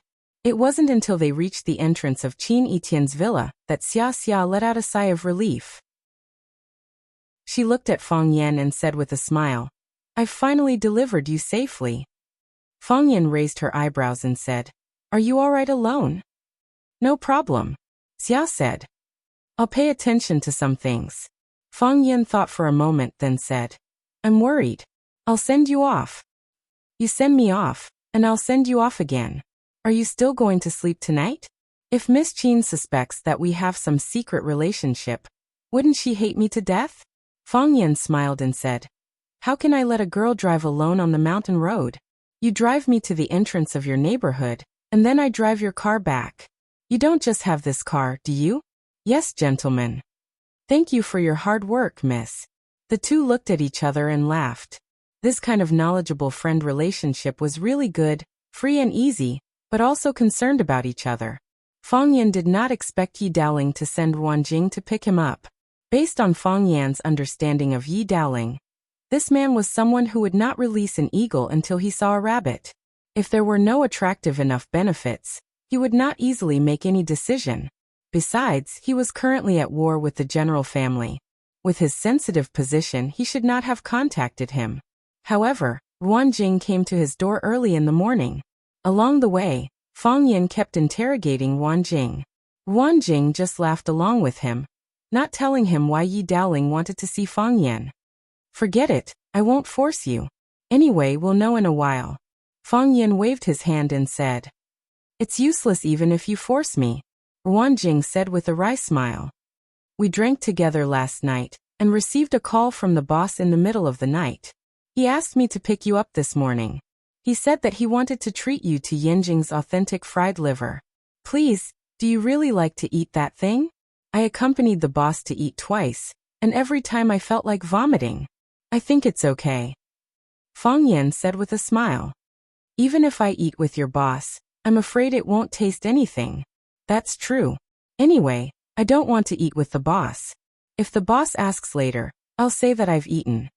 When they arrived at the small courtyard that Fang Yan came to last time, Yi Daoling was eating breakfast at home. Yezi hadn't gone to school yet. When she saw Fang Yan coming over, she waved at him and said, Come quickly, my dad specially left a bowl for you. It's still hot in the pot. I'll get someone to bring it to you. As he spoke, a servant brought over a large bowl of steaming hot fried liver. Yi Daoling glanced at Ruan Jing and said, You sit down and eat something together. You went out early in the morning, so you probably haven't eaten anything. Ruan Jing didn't want to smell the fried liver, but he had to obey the boss's orders. He just sat far away and scooped a bowl of millet porridge for himself. He picked a steamed bun and quickly ate it. While Fang Yan was eating the fried liver, Yi Daoling put down the newspaper in his hand and looked at Fang Yan and asked, If I didn't let Ruan Jing pick you up, You wouldn't have come to see me, right? Fang Yan nodded and said, yes. Yi Daoling stared and said, am I that unpopular with you? That's not it. Fang Yan waved his hand and said, I'm just afraid of causing trouble for you. Trouble? Hee hee, it's not like you don't know about the matter between me and the Jiang family. They clearly want to get rid of me. Your identity is sensitive, so why should I burn the flames of war on you? If I shamelessly came to your door, you definitely wouldn't be happy, right? Yi Daoling laughed out loud. He pointed at Fang Yan and said, You are really likable and annoying. Fang Yan wiped his mouth with a tissue and said, it's just that I speak too straightforwardly. This is one of my few shortcomings, and I don't want to change it. A person who is too perfect will be envied by others. Uft. Yezi giggled and said, Fang Yan, don't you have any shame? I don't want it, Fang Yan said. I'm going to lose my life. What's the use of shame? Yezi, eat less, you'll get fat. Chapter 796. For women, being fat was their spent foundation, scattered eyelashes, and a pimple on the tip of their nose. This was the most difficult thing to accept and tolerate. Fang Yan called her fat, in front of her father and Ruan Jing, which made Yezi almost melt the spoon in her hand. Of course, Fang Yan actually said be careful not to get fat. But Yezi had automatically ignored the words, be careful not to get fat. You think I'm fat? Yezi's eyes were round, and she looked at Fang Yan angrily. I didn't say you're fat. Fang Yan looked at Yezi doubtfully and said, I mean eat less, be careful not to get fat. Why should I eat less? Do you think I'm fat now? I don't mean that. I'm worried about the future. That's what you mean. You think I'm fat. Otherwise, why would you ask me to eat less? How am I fat? I'm less than 100 pounds, okay? You're the fat one. Humph, my figure is so good, and you dare to think I'm fat. Do you have any taste? I think gentleness is beautiful. My taste is still good, right? Fang Yan said with a smile. It's fine if it's this matter. If I want to eat, I'll eat. Why do you care? Although Yezi said so, she didn't dare to dig the millet porridge in the bowl with the spoon in her hand. She put down the half piece of mung bean cake in her hand and stared at Fang Yan fiercely. She said, You big fatso. Fang Yan didn't know whether to laugh or cry. He looked at Ruan Jing and said, You judge, did I say she's fat? Ah. Ruan Jing looked up at Fang Yan blankly and said, What were you talking about? I was busy eating and didn't hear it clearly. Okay. Yi Daoling waved his hand, looked at his baby daughter and said, Yezi, are you going to school? No, I'm not in the mood. Yezi's eyes were still staring at Fang Yan. She said, I'm going to practice. Lose weight. Fang Yan didn't say you were fat. Yi Daoling said to uphold justice. He did. He just said it clearly, but you still favor him. Yi Zi was also dissatisfied with her father. He thinks your daughter is ugly, but you still speak up for him. Are you really my father or not? In the eyes of women, fat was ugly. This had already risen to the level of a personal attack by Fang Yan. All right. Yi Daoling raised his hand in surrender. I'll give Fang Yan a good scolding later. Hurry up and go to school. Yezi looked at Fang Yan and said, I won't go. I want to stay and see how you criticize him. Yi Daoling was helpless. He looked at Fang Yan and said, You're usually quite good at talking. What's wrong with you today? Can you say that girls are fat? I didn't say that. Fang Yan felt even more wronged. I'm just giving you a friendly reminder. Isn't scolding people with good intentions? Isn't it illegal to kill someone with good intentions? You retorted. Yi Daoling looked at Fang Yan and asked, How's your talk with the Qin family? It's pretty good. Fang Yan said with a smile, They value me quite a bit. Is it the Qin family that values you? Or the Qin family's eldest daughter, Qin Yitian, that values you? Yi Daoling squinted his eyes and smiled as he asked, Is there a difference? Yi Daoling pointed at Fang Yan with his finger and said, You brat, you don't even say a word of truth in front of third uncle. Fang Yan laughed and said, My grandfather asked me this question, and this is the only answer I have. Also, they really treat me very well. Yi Daoling looked at Fang Yan with burning eyes and asked, Did they put forward any conditions? And Li Xinyan is a very powerful woman. She's the smartest woman I've ever seen. People like her can't be casually dismissed. She will definitely put forward all kinds of conditions to you. It's said that the Jiang family is prepared to give her the entire Chaoyan. What can you give her? I can give her loyalty and a better future for Chaoyan, Fang Yan said with a smile. She's a smart woman. She should know how to choose. Fang Yan, this war came too early. Yi Daoling sighed softly. Obviously, he didn't think that Fang Yan and his companions had any chance of winning against a century-old clan like the Jiang family. Then, why did you invite me to eat fried liver? Fang Yan put down his chopsticks and wiped his mouth with a napkin. We all came from Swallowdock. What's wrong with me inviting you to a meal? Does the people outside still have an opinion on this matter? Many people like you are willing to invite me to a meal. The Jiang family will reevaluate my value and power. They will think about what they can gain by fighting someone like me. Or rather, what they will lose. If the loss is greater than the value of the gain, I'm sure they will reconsider this matter. Yi Daoling nodded and said, I don't have any power, but I can ride the sword. The way to borrow power is very important. You should grasp it well. Many people are like me. They are willing to invite you to a meal, but they are also like me. They don't want to mess with you. I understand. Fang Yan looked like he had learned something and said, I'm already very grateful. Have you seen, sir? No. Fang Yan said. You should see, sir. Yi Daoling said. Fang Yan thought for a moment and nodded. I was negligent. And it's not too late. After breakfast, Yi Daoling had to go to work. He asked Yizi if she wanted to go to school. He could give her a ride. Yizi shook her head. She wouldn't be in a good mood today. It would be a waste of time to go to school. Yi Daoling smiled and told Ruan Jing to accompany Fang Yan. He took his driver to work. Yi Daoling left, and there was no need for Fang Yan to stay. When he was about to get up and leave, Yizi shouted, Fang Yan. Fang Yan was shocked. He thought that this little girl wouldn't be looking for trouble, right? He looked at Yizi apologetically and said, I really didn't say you were fat, nor did I think you were ugly. I always thought that you and your sister are the most beautiful pair of twins in Swallowdock. Even in the entire Yanjing, you can be ranked in the top 3. My sister and I are in the top 3. Who is in the top 3? Yizi blinked and asked. Fang Yan thought about it and said, Then give it to Qin Tian? No. Yizi said angrily. Although she is indeed very beautiful, I must stand on my sister's side. Fang Yan, why do you have to live in Qin Tian's villa? Because I can't live there. Fang Yan said with a smile. Yizi thought about it and said with a red face, Why don't you come to my house?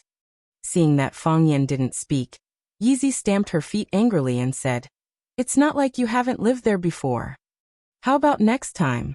I'm going back to Huacheng. Fang Yan said. Yizi was still a little unhappy and said, Then it's a deal. Next time you come to my house, you are not allowed to live in Qin Tian's house. My sister is not here. I have to help her look after you. Fang Yan smiled bitterly and said, Why are you looking at me? You should go to school quickly. Sitting in the car on the way back, Ruan Jing suddenly asked, Fang Yan, do you like Yizi? Fang Yan was stunned and said, What are you thinking? I have nothing to do with Yizi. No, she is Yi Gentle's sister. That's our relationship. I feel that she likes you. Ruan Jing said. Fang Yan sneered and said, You don't even dare to fall in love. How can you say I feel? Fang Yan first went home to visit his grandfather and mother. Seeing Fang Yan back, his mother was very happy and went out with a small basket. She said that she would go to the back mountain to pick some fruits and vegetables, and cook something delicious for Fang Yan in the evening.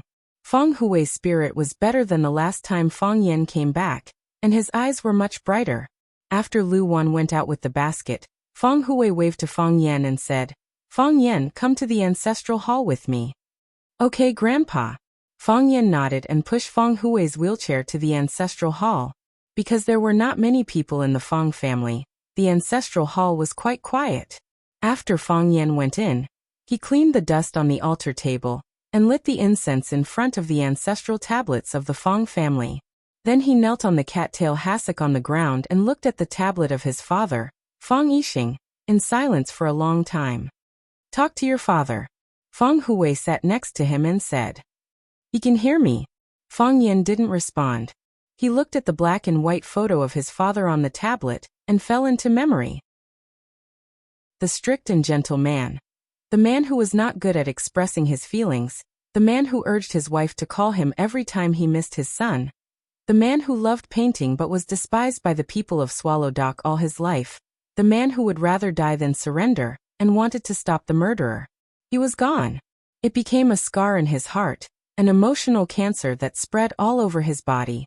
No advanced equipment could remove it. I know what you are doing and how dangerous it is. Feng Hui looked at the back of Fang Yan's head and said in a hoarse but sonorous voice. I really want to tell you to give up and come back to Swallow Dock. But if the hatred has blossomed and borne fruit, even Swallow Dock can't protect us. Your father, he is a painful lesson. Our Feng family has only one son for many generations, and it is the same in your generation. If you are alive, the Feng family still has hope. If you are not alive, the Feng family will be cut off from now on. Feng Yan, I don't have any other request. I just hope you can come back safely. Feng Hui's eyes were wet, and soon they were full of tears. The wrinkles on his face were like sharp knives, stabbing Feng Yan's heart. He didn't hide his feelings. This old man, who was strong and had never bowed to anyone, sobbed and said, Come back alive. Chapter 797. Feng Hui had never begged anyone in his life, but this time he was pleading with Feng Yan, begging him to come back alive. Come back alive.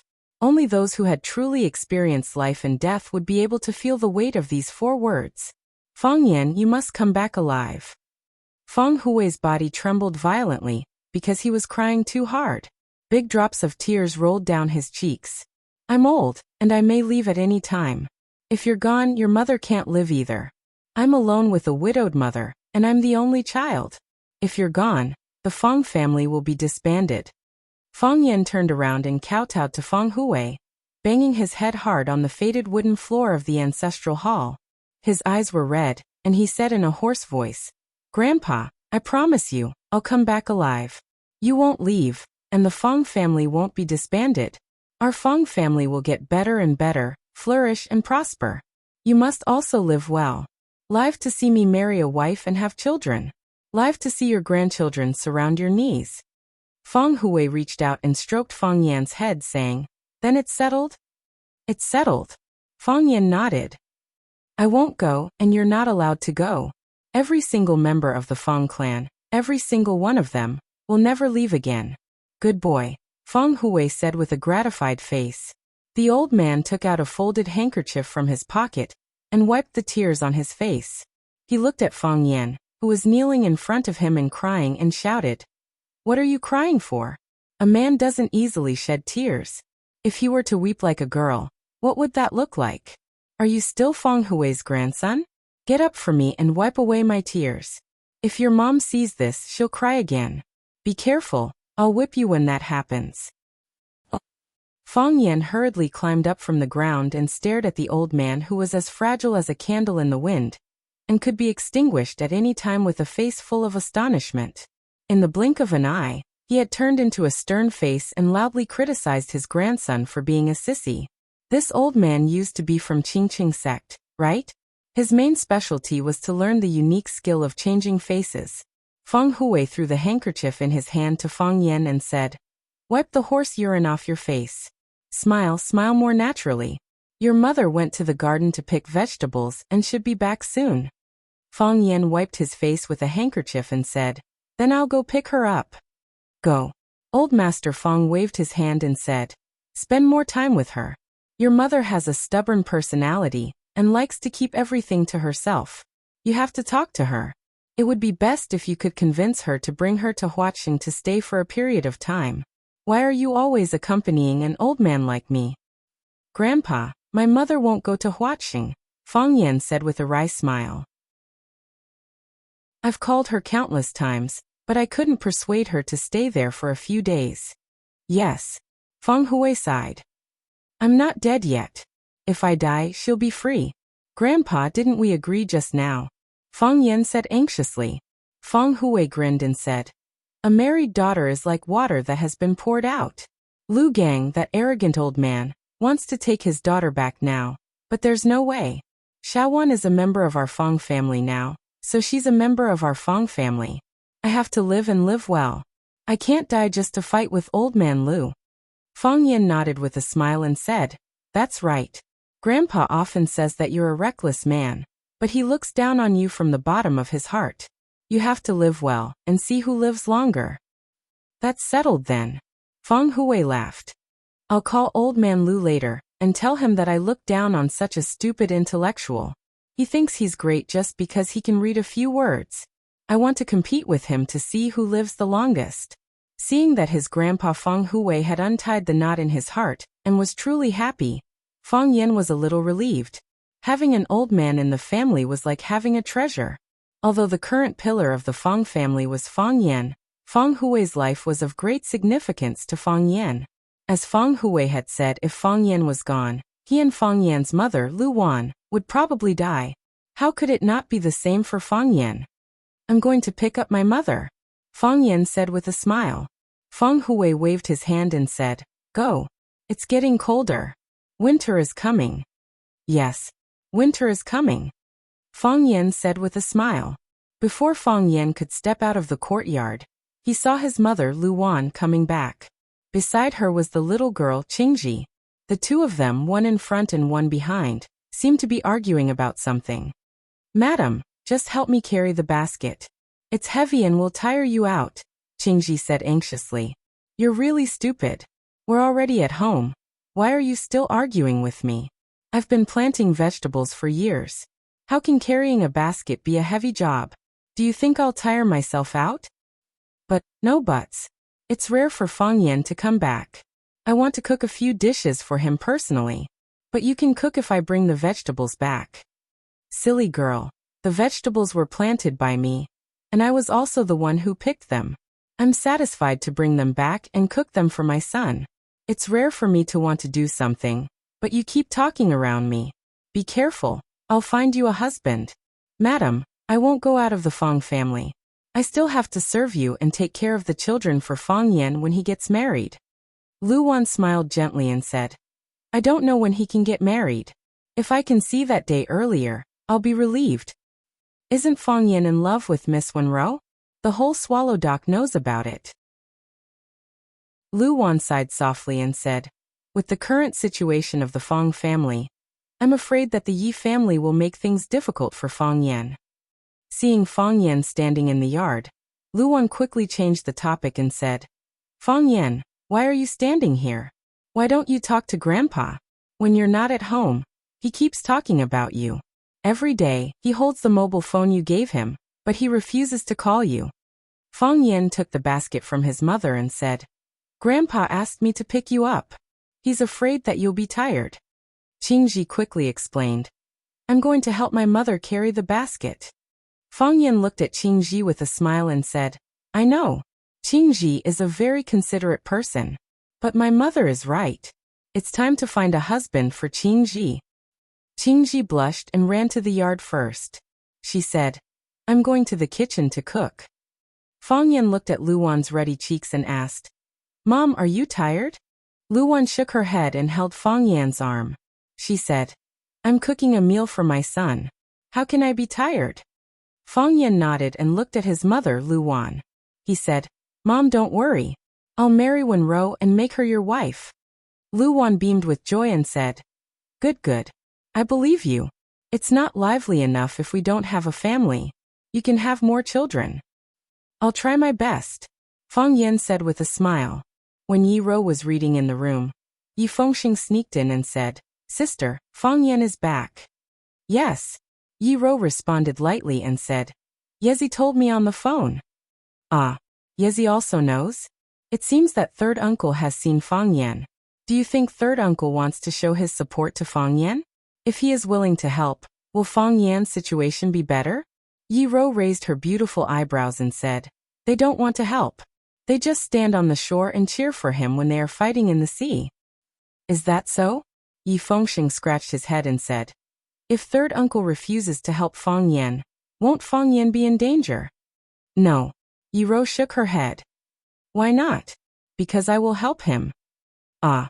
Yi Fengsheng widened his eyes and said, Sister, how will you help him? It's not like you don't know what kind of family the Jiang family is. Right now, the Jiang family is using their wealth and power to crush Fang Yan. Fang Yan is a very rich person. Hee, if you think about it this way, it's not a bad thing if Fang Yan becomes my brother-in-law. At least my sister won't have to suffer after marrying him. Oh. Yi Rou's eyes became sharp. Yi Fengsheng also knew that he had gone off topic, so he quickly returned to the topic and said, Sister, it's not that we don't want to help, but with our family's wealth, even if we bet the entire Yi family, we probably won't be able to help Fang Yan. The Jiang family is too powerful, so powerful that unless the Qin family is willing to help, otherwise, the wealth of 10 Yi families won't be a match for them. I don't want to compete with the Jiang family in wealth, Yi Rou said indifferently. Ah. We don't want to compete with them in wealth. Then how are we going to compete with them? What are we going to use to help Fang Yan? We can't stop the Jiang family's wealth, and the Jiang family can't stop my martial arts. Yi Rou's expression was calm as she spoke, as if she was talking about something that had nothing to do with her. But Yi Fengsheng knew very well that when she said something like that, she would really do it.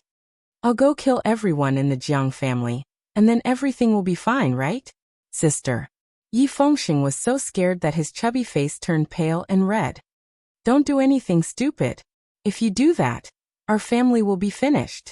That's something we need to consider after we kill everyone in the Jiang family, Yi Rou said firmly.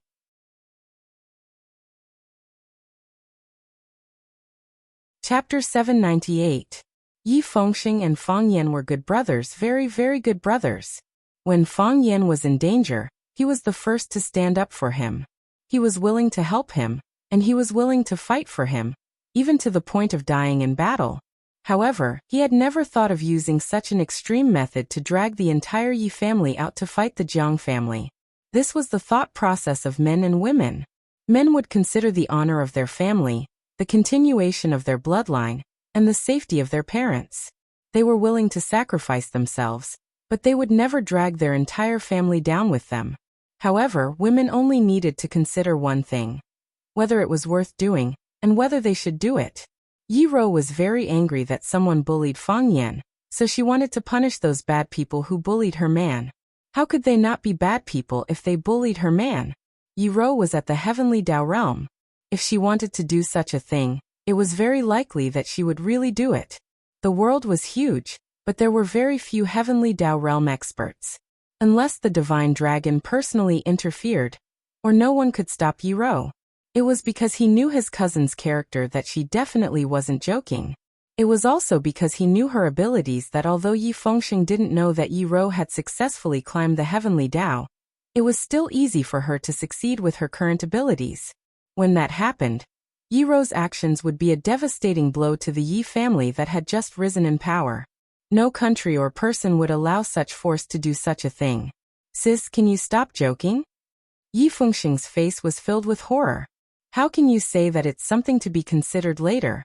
If you really kill everyone in the Jiang family, our Yi family will be destroyed as well.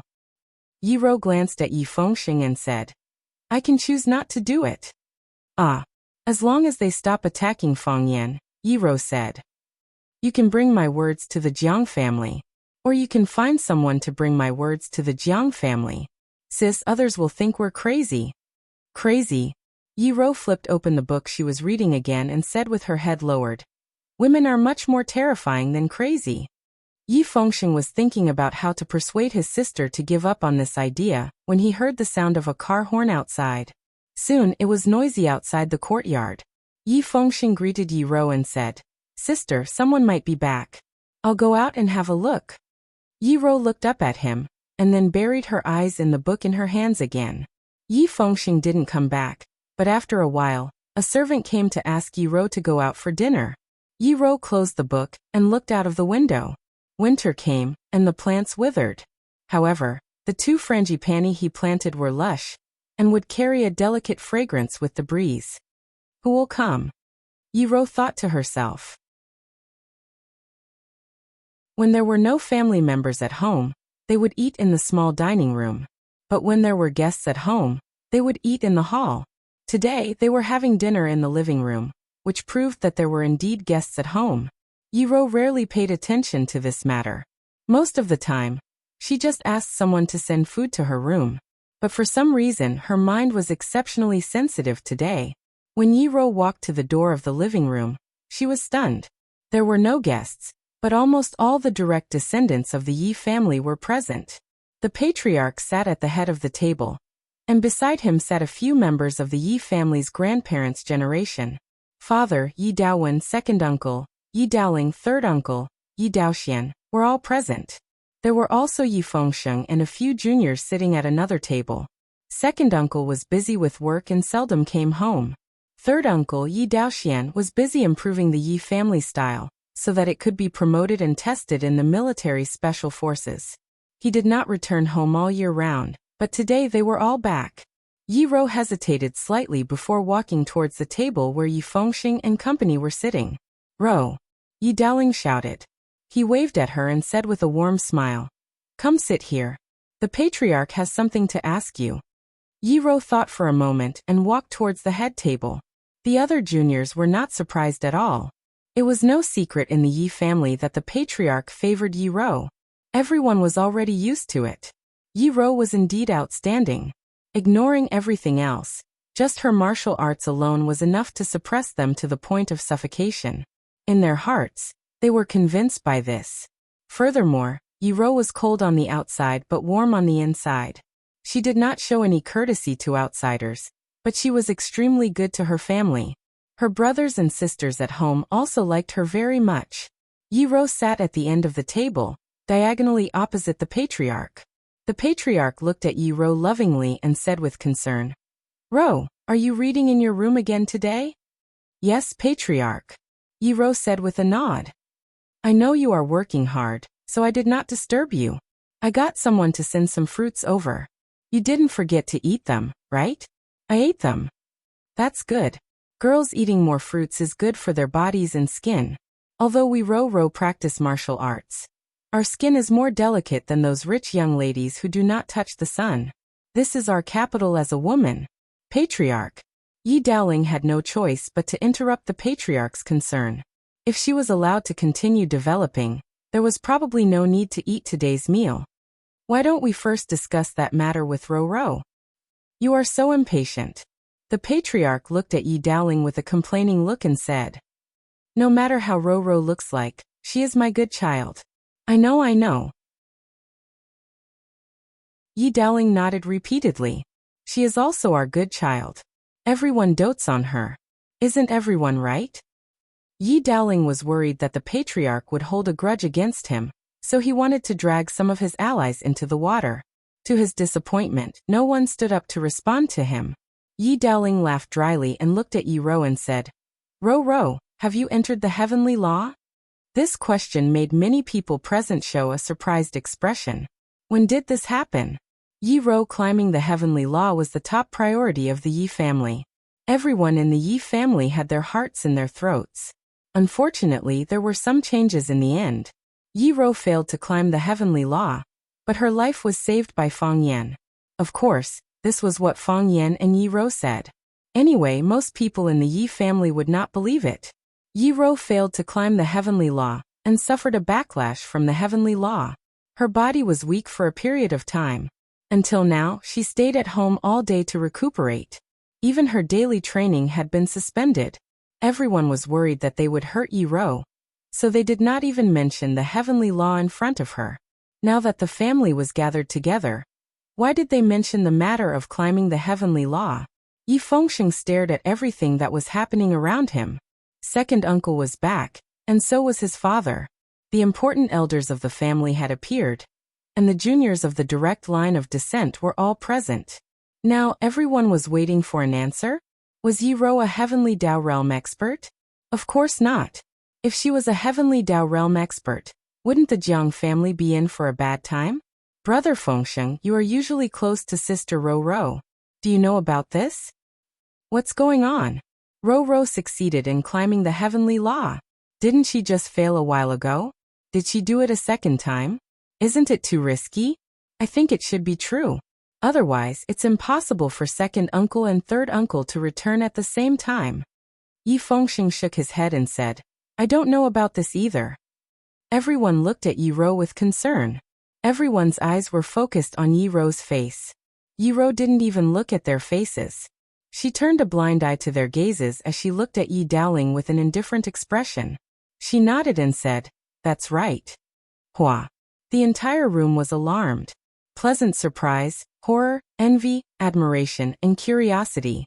How long had it been since the last time she failed to climb the heavenly Dao? How did she suddenly become a heavenly Dao realm expert? Even Yi Daoling, who had asked the question, was momentarily stunned. He looked at Yi Ro in disbelief and said, Ro, you can't joke around. Is this true? Yi Ro looked at Yi Daoling and said, Have I ever joked with you? Not really. Yi Daoling chuckled as his eyes narrowed into a slit. It was your third uncle who received some news and called me to confirm it. I said that I didn't even know about this. After a discussion, we decided to personally rush back to discuss it with you. After pondering for a moment, Yi Daowen looked at Yi Ro and asked, When did this happen? We didn't hear anything about it. You didn't fail the last time, right? I failed the last time, Yi Ro said. And then you tried again? Yi Daoling frowned. Ro, I know you are competitive and you aren't willing to admit defeat so easily. But such matters still need a gradual cycle. You can't rush it, or else problems will easily occur. I failed to climb the heavenly Dao. It was Feng Yan who saved me, Yi Ro said. He suffered the backlash of the heavenly Dao himself, but he helped me become a heavenly Dao realm expert. Hua. The hall was in an uproar once again as everyone discussed the matter.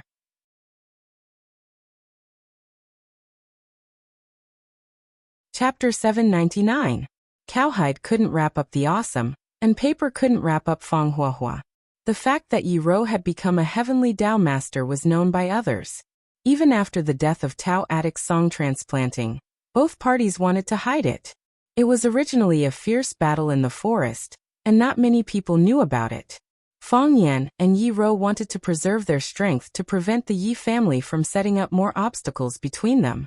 So after Yi Ro broke through the obstacle and became a heavenly Dao master, they still didn't persuade the Yi family. They only said that Yi Ro failed to break through and suffered a huge backlash from the heavenly Dao and needed to rest. Bailey Lu was Feng Yan's partner. He naturally wouldn't tell others what Feng Yan didn't want to say. Jiang Junling wouldn't say it to others.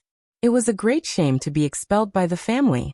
His master, who he relied on as a shield, was also killed by Yi Ro. Yes, although his master was shot to death by Feng Yan, he still subconsciously thought that his master was killed by Yi Ro. This was because Feng Yan was a shameless B*****. With his mediocre martial arts, how could he possibly lay a finger on his master? The most unacceptable thing was that song transplanting was killed by Feng Yan with a gun. People often said that the person who raised the eagle was pecked blind by the eagle. However, this was already a great honor in the eyes of Jiang Junling. If he was like his master, who pursued martial arts all his life and pursued the peak power in the world, but was killed by a rogue with a gun, wouldn't it be a joke? The death of Tao Addict's song transplanting seedlings was a fatal blow to the side of General Ling. They didn't want such a secret to spread. The poor Tao Addict's song transplanting was a scum of a generation. After his death, no one knew about it. Because he was too excited, Yi Daoling almost stood up from his chair. He looked at Yi Ro in surprise and said, Why didn't you say such a big thing earlier? That's right. Why didn't you say such an important thing? Yi Daowen was shocked at first, and now he was ecstatic. His daughter had become a heavenly Dao realm expert, so he had become a heavenly Dao realm expert. Her father. He felt like he was much more powerful than a heavenly Dao realm expert. The last time you failed to climb the heavenly axiom, everyone's hearts were hanging in suspense for you. Recently, no one in the family has talked about that matter, for fear of touching your sore spot. Tongue, this kind of thing should not be hidden. This is the honor of our Yi family, and also the honor of our Swallow Dock. Apart from Mo Qingdi from decades ago, Another Heavenly Dao Realm expert has appeared in our Swallow dock.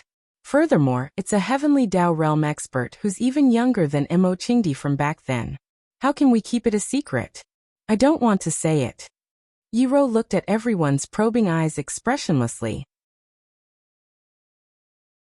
She didn't intend to explain seriously. Why don't you want to talk about it? This is...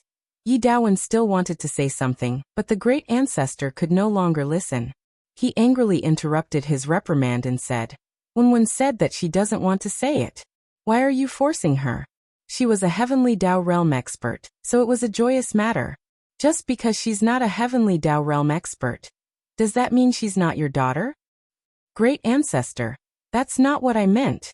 I just felt that this matter should be made known so that everyone can have some fun.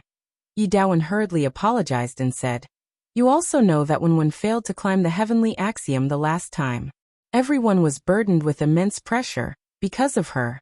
The Yi family was also mocked by others, saying that we don't know the immensity of the world. Why bother with the gossip of others? Does our Yi family need others to point fingers at us when we do things? The great ancestor's tone turned more impatient as he said, The next time someone dares to do such a thing, just go up and smack him in the face. He doesn't know how to live up to expectations and doesn't properly practice his martial arts. Instead, he makes sarcastic remarks about the hard work of others. Such people won't amount to much their entire lives. Yes, Yi Daowen replied respectfully.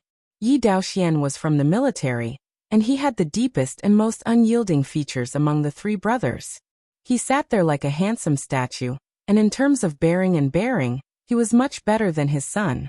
Yi Daoxian looked at Yi Wen with bright eyes and asked, You said that Fang Yan helped you withstand the backlash of the heavenly axiom? What's going on? Yi Wen didn't respond. She had already recounted what had happened, so she didn't wish to repeat it again. Yi Daoling understood Yi Wen's character, so he hurriedly explained, When one encountered a heavenly tribulation when she was climbing the heavenly axiom. That stage was originally impossible to cross. Touching the power of the heavenly axiom. If one isn't able to kick down the door and cross it, one would be punished by the power of the heavenly axiom. Wen's situation was very dangerous back then. And that punk, Fang Yan, ran over noisily to find Wen. Elder brother and I tried our best to stop him. And even our Yi family's door was smashed by that punk. We were originally worried that he would disturb Wen's ascension. But who knew that by a freak combination of factors, he saved Wen's life. At the most dangerous moment, Fang Yan used his heart of Taiji to withstand the backlash of the heavenly axiom. It's said that even now, that punk's heart of Taiji can't be used normally. For this, the Yi family's patriarch often came to our house to have a chat with our patriarch, saying that their Fang family risked their lives for our Yi family, so our Yi family can't do such heartless things. Yi Daoxian nodded, but his gaze was still on Yi Wen's face. He asked, Can the backlash of the heavenly axiom be endured by someone else? Yes. Yi Wen nodded. He knew that this uncle was discussing this problem with him from a scholarly point of view. After all, he was currently improving and streamlining the Yi family style, and then promoting it to Wuxia's special forces. What's the trick? The person who bears the backlash knows how to use the heart of Taiji. Yi Wen answered. Yi Daoxian found it difficult to continue, so the topic came to an end. Yi Daoling looked at Yi Wen in delight and said, When one has become a Heavenly Dao Realm expert, our Yi family also has a Heavenly Dao Realm expert. This matter needs to be celebrated. Patriarch, don't you think so? Yes, it needs to be celebrated. Yi Daoling echoed his elder brother's actions. This is a joyous occasion. Not stealing or robbing, but relying on one's own hard work and talent to climb the heavenly axiom at such a young age. The entire Swallow Fort should celebrate this matter for 3 days. Elder brother, communicate with Mr. about this matter. I believe Mr. will be happy to see the rise of an outstanding young man. That's right. Back then, when Mo Qingdi succeeded in climbing the heavenly axiom, Mr. had the entire village celebrate for 3 days. Our Wenwen can't lose to Mo Qingdi's procession back then, right? A white-haired old man beside the patriarch said. This matter will quickly spread to Beijing, and then to the entire country. The patriarch looked worriedly at Yi Wenwen and asked, "Wenwen, what do you think?" Yi Wenwen understood the patriarch's concern as she looked at him with a gentle voice and said, "Let them like it." "All right." Only then did the patriarch feel relieved. Seeing the person in question, Yi Wenwen agreed to the matter. Everyone in the room laughed. Everyone felt joyous and joyous. Yi Daoxian looked at Yi Wenwen and said, "Has Fang Yan returned?" "I heard that he has returned." Yi Xiaojun, who was beside Yi Fengxing, said, "Someone saw him pushing Grandpa for a stroll by Stone River." "Yes." Yi Daoxian frowned and said, "I heard that Fang Yan and the general family are fighting intensely. To the death." Yi Daoling gave an appropriate evaluation.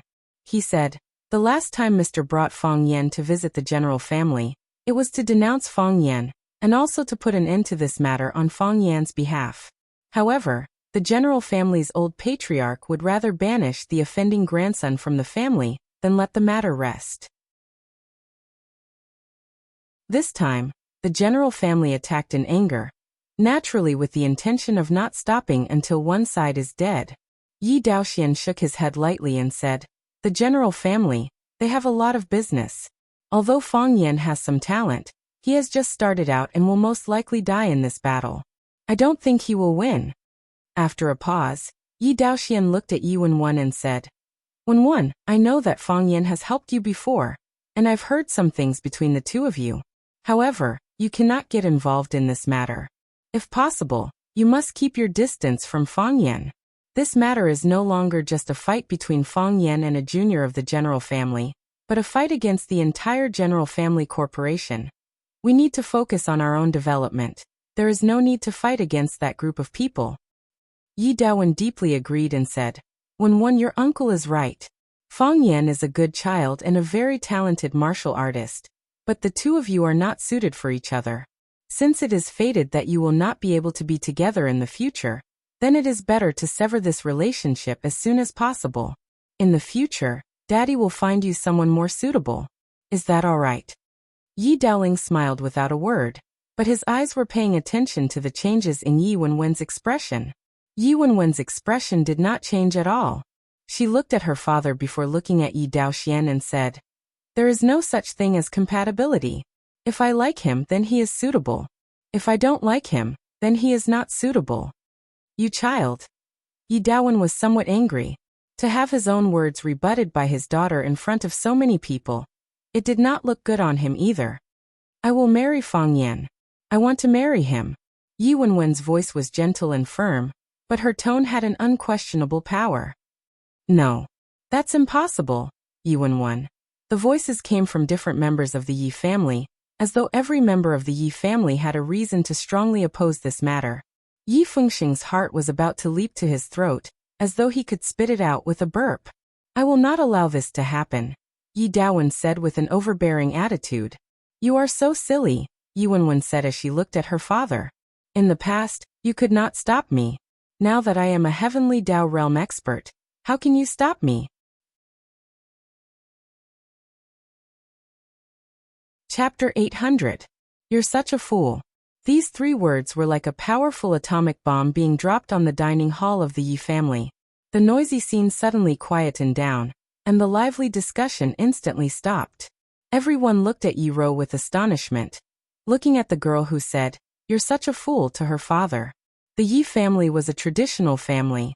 Like other families in Swallow Dock, they all implemented the patriarchal system.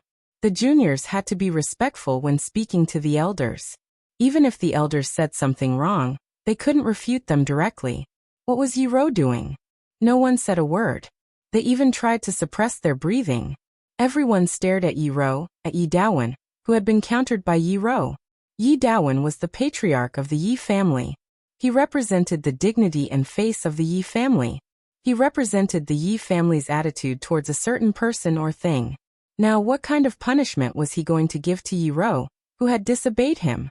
Yi Daowen's expression was extremely gloomy. Because of his anger, the veins on his fists bulged. His eyes were fixed on Yi Ro. He stared at the daughter he had always treated as a treasure. Just now, what did she say to him? Yi Daowen wasn't a man who hadn't experienced many trials and tribulations. And because of his long years of practicing martial arts, his temperament and self-restraint could be considered first class. However, being slapped in the face by his own daughter in front of so many people, he still had a hard time accepting it. How did that sentence come about? Only the person you love can hurt you the most. That was exactly what he was feeling at this moment. Yi Daowen tried hard to calm the anger in his heart. He tried his best to make his voice dignified and gentle. What did you mean by those words just now? I'm saying that you can't stop me. Yi Rou's expression didn't change at all. On the contrary, one could see her calmness and sincerity in her eyes. She wasn't hypocritical, and she hated hypocrisy. She thought of this and said it directly. In the past you couldn't stop me. Even if I wasn't a heavenly Dao realm expert back then, when I wanted to marry Fang Yan, I would definitely marry Fang Yan. As long as he was willing to marry me. Now I'm a heavenly Dao realm expert. I have greater power and autonomy. If I want to marry Fang Yan, I will marry Fang Yan. This was following his own temperament, and obeying the rules of the heavenly Dao. Even the heavens won't stop me, let alone you. I'm your father, and you don't consider my attitude at all. I've thought about it and I've been troubled by it. It's also because I've considered your attitude and the Yi family's attitude that I've decided to hide the fact that I've succeeded in climbing the heavenly axiom. Gentle, don't get too excited. Yi Daoxian wanted to smooth things over between the father and daughter. He was worried that their relationship would become even more strained, and it would be difficult to clean up when the time came. Your father is doing this for your own good. He hopes that you can consider the position and attitude of the Yi family. It's for my own good, Yi Rou said. I also hope that he can consider my feelings and my future. He's my father. Isn't that what he's supposed to do? What kind of father would let his daughter sacrifice for the family without caring about his daughter's feelings? It's not that your father doesn't consider you, but the Yi family's position and your choice are contradictory. So I have to compromise and turn a blind eye to everything that the man I like has encountered? The corners of Yi Rou's mouth curled up as she revealed a mocking smile. If that's the case, what's the point of me climbing the heavenly axiom? I can't even abide by the human path. And I still want to borrow the power of the heavenly axiom. Isn't that going against the heavens? Yi Daoling understood Yi Ruru's character. He knew that there was no way to discuss this matter today. He smiled and said, Okay. Ruru has her own considerations. The Yi family also has their own position. We need to discuss this matter in the long run. There is no need to rush it now. Regardless, today is a joyous day for our Yi family. Rou has succeeded in climbing the heavenly axiom, and she's the youngest heavenly axiom expert in Swallowdock, and even the entire Wuxia. Our Yi family has a reason to celebrate. Yi Daoling looked at the patriarch and said, Patriarch, shall we have dinner? The patriarch didn't wish to see the family's internal strife either, so he nodded and said, Let's have dinner. All sorts of exotic delicacies surged onto the dining table, like flowing water. Jar after jar of shadaozi were broken, emitting a rich fragrance of alcohol. The atmosphere in the hall turned lively once again, but everyone felt that the atmosphere was a little off. Qin Chong sat in the middle of the Qin family's juniors. He raised the teacup in front of him and said with a smile, Brothers, have you ever gone back and told your parents that the Qin family can't save Fang Yan this time? Who is Fang Yan? He has nothing to do with our Qin family, so why would our Qin family risk our lives for an insignificant person? Can we not say it? But it's useless even if we say it. That woman rejected the Jiang family's settlement agreement. She's clearly helping that punk. You can't say that the punk has nothing to do with our Qin family. He's the man Qin Etienne likes. Qin Etienne usually puts on a cold face in front of us. She doesn't think anything of us brothers, but she's dead set on a wild man outside. She clearly knows that he already has a girlfriend, yet she's willing to be his mistress. Doesn't she have any shame? Qin Chong waited for everyone to vent for a while before he rubbed the rim of his teacup and analyzed the situation. This is a huge matter. It's a matter of life and death for our Qin family. I've asked around at the Jiang family's side. They are bent on killing Fang Yan this time. And I heard that it was personally decided by the Jiang family's patriarch, and it was handed over to the Jiang family, who has been in the limelight recently. Tell me, for our Qin family to wrestle with them at this moment, if we don't control it well, the two families will end up in a life-and-death situation. Why? For benefits? But even if we get rid of the Jiang family, how much benefits can we get? Who knows, at that time our Qin family's strength will be greatly damaged, and the Huang family, Li family, and Chen family will take advantage of us. We and the Jiang family usually mind our own business. It's not that we don't have small fights, but that's only courtesy demands reciprocity. This time, the seriousness of the matter is extraordinary. If the Qin family really goes to war with the Jiang family, those two women will be the sinners of the Qin family. But at that time, will it be too late for us to complain? We can only stop it before it happens. Qin Chang had 10,000 reasons to hate Fang Yan. Of course, he hated Li Xinyan and Qin Yitian, who stood behind Fang Yan, even more. The conflict with Jun Xiepu last time was actually a flashpoint of his dissatisfaction with the two women who controlled the Qin family's power. Whether it was Li Xinyan or the new generation of Qin Yitian, they were both rare business prodigies that only appeared once in 100 years. Because of this, some people even joked that because the Qin family's women took advantage of the Qin family's feng shui, the men of the Qin family were all idiots. In all honesty, was Qin Chang an idiot? Take a closer look. How could he be an idiot? This time, Li Xinyan refused the gift from the Jiang family, causing a huge split within the Qin family. Qin Chang and the other like-minded people saw the opportunity and wanted to make a big move. It would be best if they could push down Li Xinyan and Qin Yitian. Qin Chang, you have the most ideas among us. Tell us what to do. We'll all follow you. Qin Yi shouted. That's right. We don't have much strength.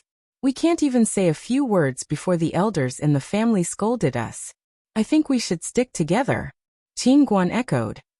In any case, I don't want to go to war with the Jiang family, and I don't want to go to war with the Jiang family for an outsider. Qin Chang waved his hand. It's not that there's no way. But as Qin Guan said, we don't have the strength to fight alone. As you all know, the Qin family is divided into two factions. One is for peace, and they agree to the Jiang family's agreement in exchange for all of Chao Yan's benefits. The other faction is for war. Although they didn't explicitly say that they want to go to war with the Jiang family, the Qin family rejected the Jiang family's offer. Isn't it clear that they want to go to war? Under the control and influence of those two women, my father is currently contacting the uncles in the family, as well as some of the direct descendants of the family who hold important positions in various businesses. He's prepared to force the Jiang family to abdicate. Force that woman to abdicate. As long as she abdicates, the conflict between the Qin family and the Jiang family will be easily resolved. I support you. Qin Guan nodded. I'll also convince my father and grandfather to support you. I support you as well. Let the woman go back to nursing her child. If Qin Yitian really likes Fang Yan, he can marry into the Fang family. It's time for the men of the Qin family to stand up and take responsibility. The vision of women is still too shallow. Qin Chang smiled vaguely as he looked at his companions in the family who had been incited by him. Fang Yan, you're just an insignificant target. Our true targets are those two women. Their existence is too dazzling, and we're too embarrassed. As a man of a family like the Qin family, you should be able to understand our situation, right? But who told them to like you? Many times, liking someone is a mistake.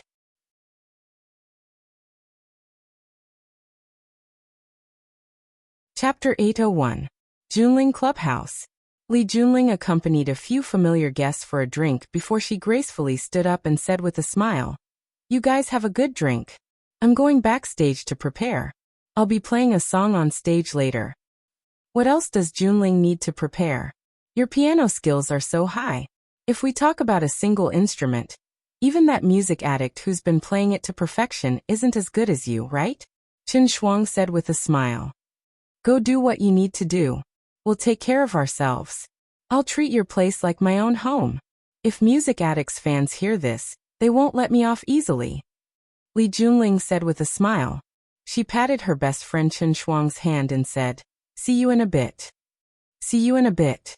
Li Junling warmly greeted every friend she met, and nodded to those who were a bit further away. Elegant and graceful, yet dignified. The style of the piano goddess is indeed extraordinary. It's a pity that she's going to marry the one from the Qin family. He's really not much. It's just a pile of sh*t. As long as it comes from the Qin family, it's more nutritious than the sh*t outside. Some people in the clubhouse praised Li Junling's beauty and extraordinary temperament, but even more people mocked and ridiculed the young master of the Qin family who was going to marry Li Junling. Saying the grapes are sour when you can't eat them was the AQ spirit of self-consolation. Li Junling didn't know what others were saying and didn't care. After she told the bodyguard at the door, she pushed open the wooden door of her private resting room. Near the window of the room stood a stalwart man in a white shirt. His facial expression couldn't be seen clearly, but just the side profile was enough to make people feel that he was extraordinarily handsome. Broad shoulders, thin waist, slender legs. His body proportion was comparable to that of a top male model. Li Junling's heart was filled with sweetness. She walked forward and hugged the man's waist from behind. She pressed her face against the man's strong back and said, "You've been so busy recently. How do you have time to come here?" "I missed you, so I came to see you," the man said in a teasing voice.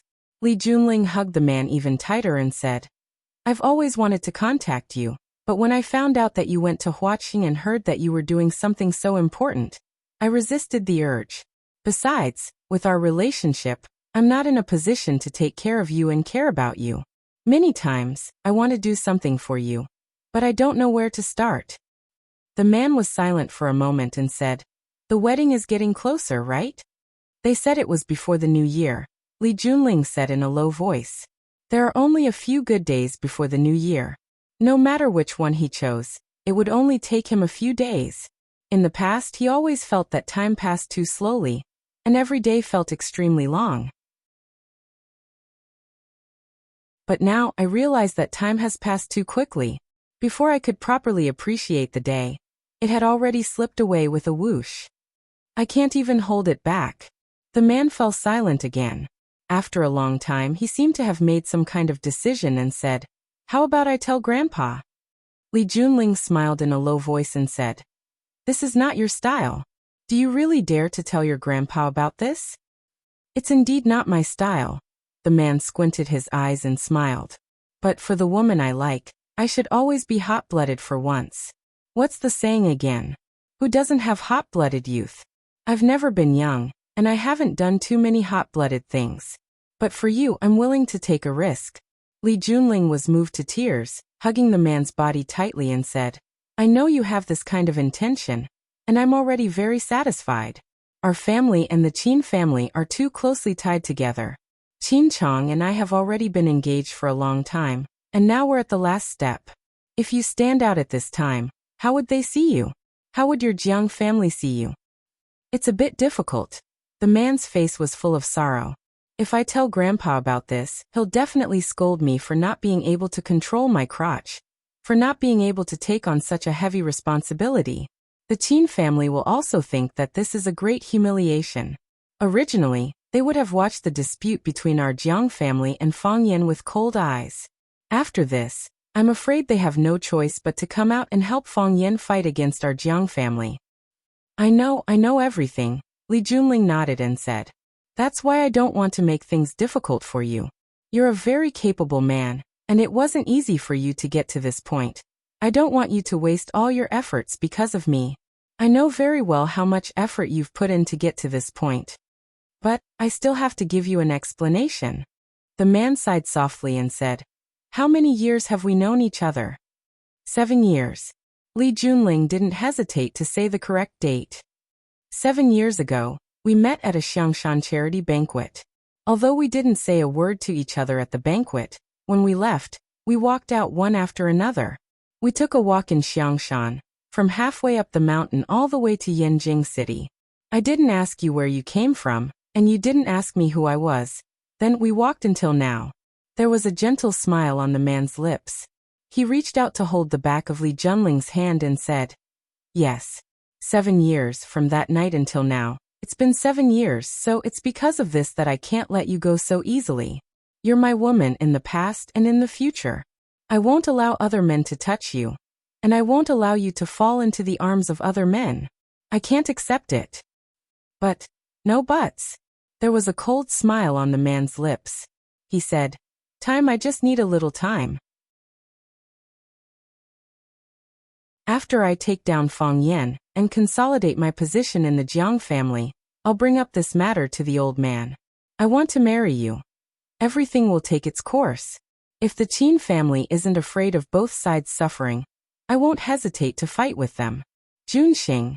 The man suddenly turned around and hugged Li Junling's thin body in his arms. Before Li Junling could say anything, her mouth was already covered by the man's. Soon, the room was filled with pleasurable yet extremely repressed moans. Outside the room, the bodyguard standing at the door was pale, and sweat appeared on his forehead. He looked at a corner in horror, as if there was an ugly monster hiding there. Fang Yan finally saw Yi Rou. At that time, Fang Yan was chatting with his grandfather in the yard and heard the voices of his mother and Yi Rou talking in the front yard. The old man, Fang Hui, looked at Fang Yan meaningfully and said, Rou is a filial child. She will come to see your mother and me. Although she doesn't talk much, it's easy to feel her sincerity. She even brought gifts many times. The Firefox blanket I'm wearing is a gift from her. She said that the weather is getting colder and colder, and she needs a blanket to avoid getting cold. I heard that Yi Daoling brought it back from Yanjing and gave it to his ancestor, but she sent it to me. Have you talked to Rou about that? Not yet. Fang Yan shook his head. You have to find a way to solve this shameful thing yourself. I only have one request, you can't deceive Rou.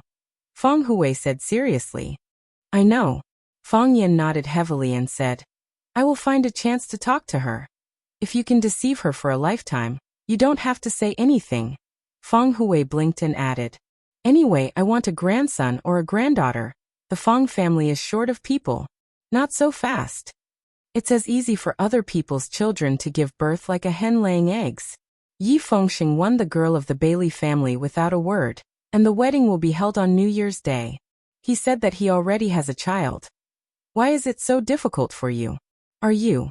Fang Hui's eyes swept over Fang Yan's body and asked, What's the problem? While the grandfather and grandson were talking, Yi Rou had already walked over from the front yard.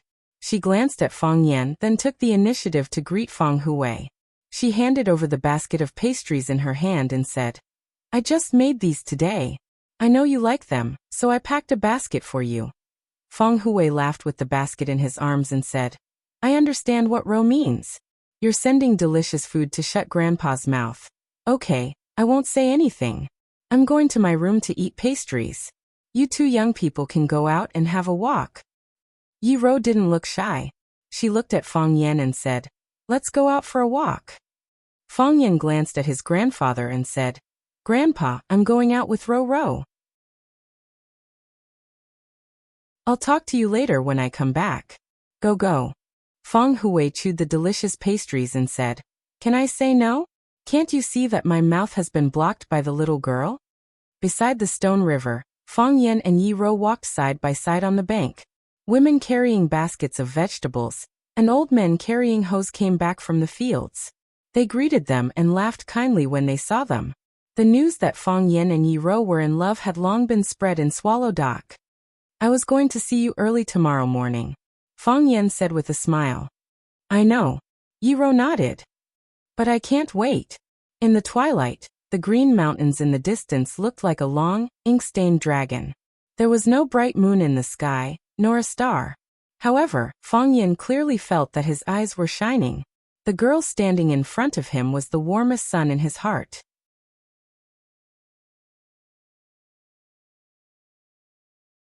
Chapter 802. But I can't wait. Yi Rou said it naturally and relaxedly. However, it was also this natural and relaxed attitude that revealed her true nature. One day seemed like 3 years. There were still several hours until tomorrow morning, but for some people, these hours were longer than 1 day, 1 month, or even 1 year.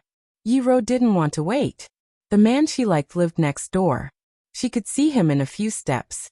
Why should she wait until tomorrow morning? Who would care about the neighbor's slander, or the man's family's contempt? As for being reserved, she wouldn't care about it. Why did the word, reserved, have to be imposed on women? Why didn't men know about being reserved? Fang Yan looked at Yi Ro's profile and said softly, I shouldn't wait until tomorrow morning. I should ask you out tonight and hold you in my arms. Yi Ro turned to look at Fang Yan and said, Don't. Someone is watching. You don't care about it anyway. Fang Yan held Yi Ro in his arms and let her head lean on his shoulder. He said, I can't wait to do this. I don't want to wait for a second. Ro, I didn't expect you to be so cute when you say love words. Yi Ro raised her eyebrows and asked, Did I say love words? You did. You said, but I can't wait. These words were words of love. The sweetest love words in the world. Fang Yan said with absolute certainty. Yi Ro nodded and said, So this is love words. Your love words are also very nice. Fang Yan held back his laughter and asked, Which love words are nicer? You said I can't wait to do this. I don't want to wait for a second. Yi Ro said softly. I'm very happy to hear that. Hearing you say that you're happy to hear this, I'm also very happy. Yi Ro opened her mouth and gave up helplessly. She said, I don't know what to say. Then don't say anything. Hold me tight. Yi Ro gave Fang Yan a hug, but when she saw someone walking over, she pushed him away immediately.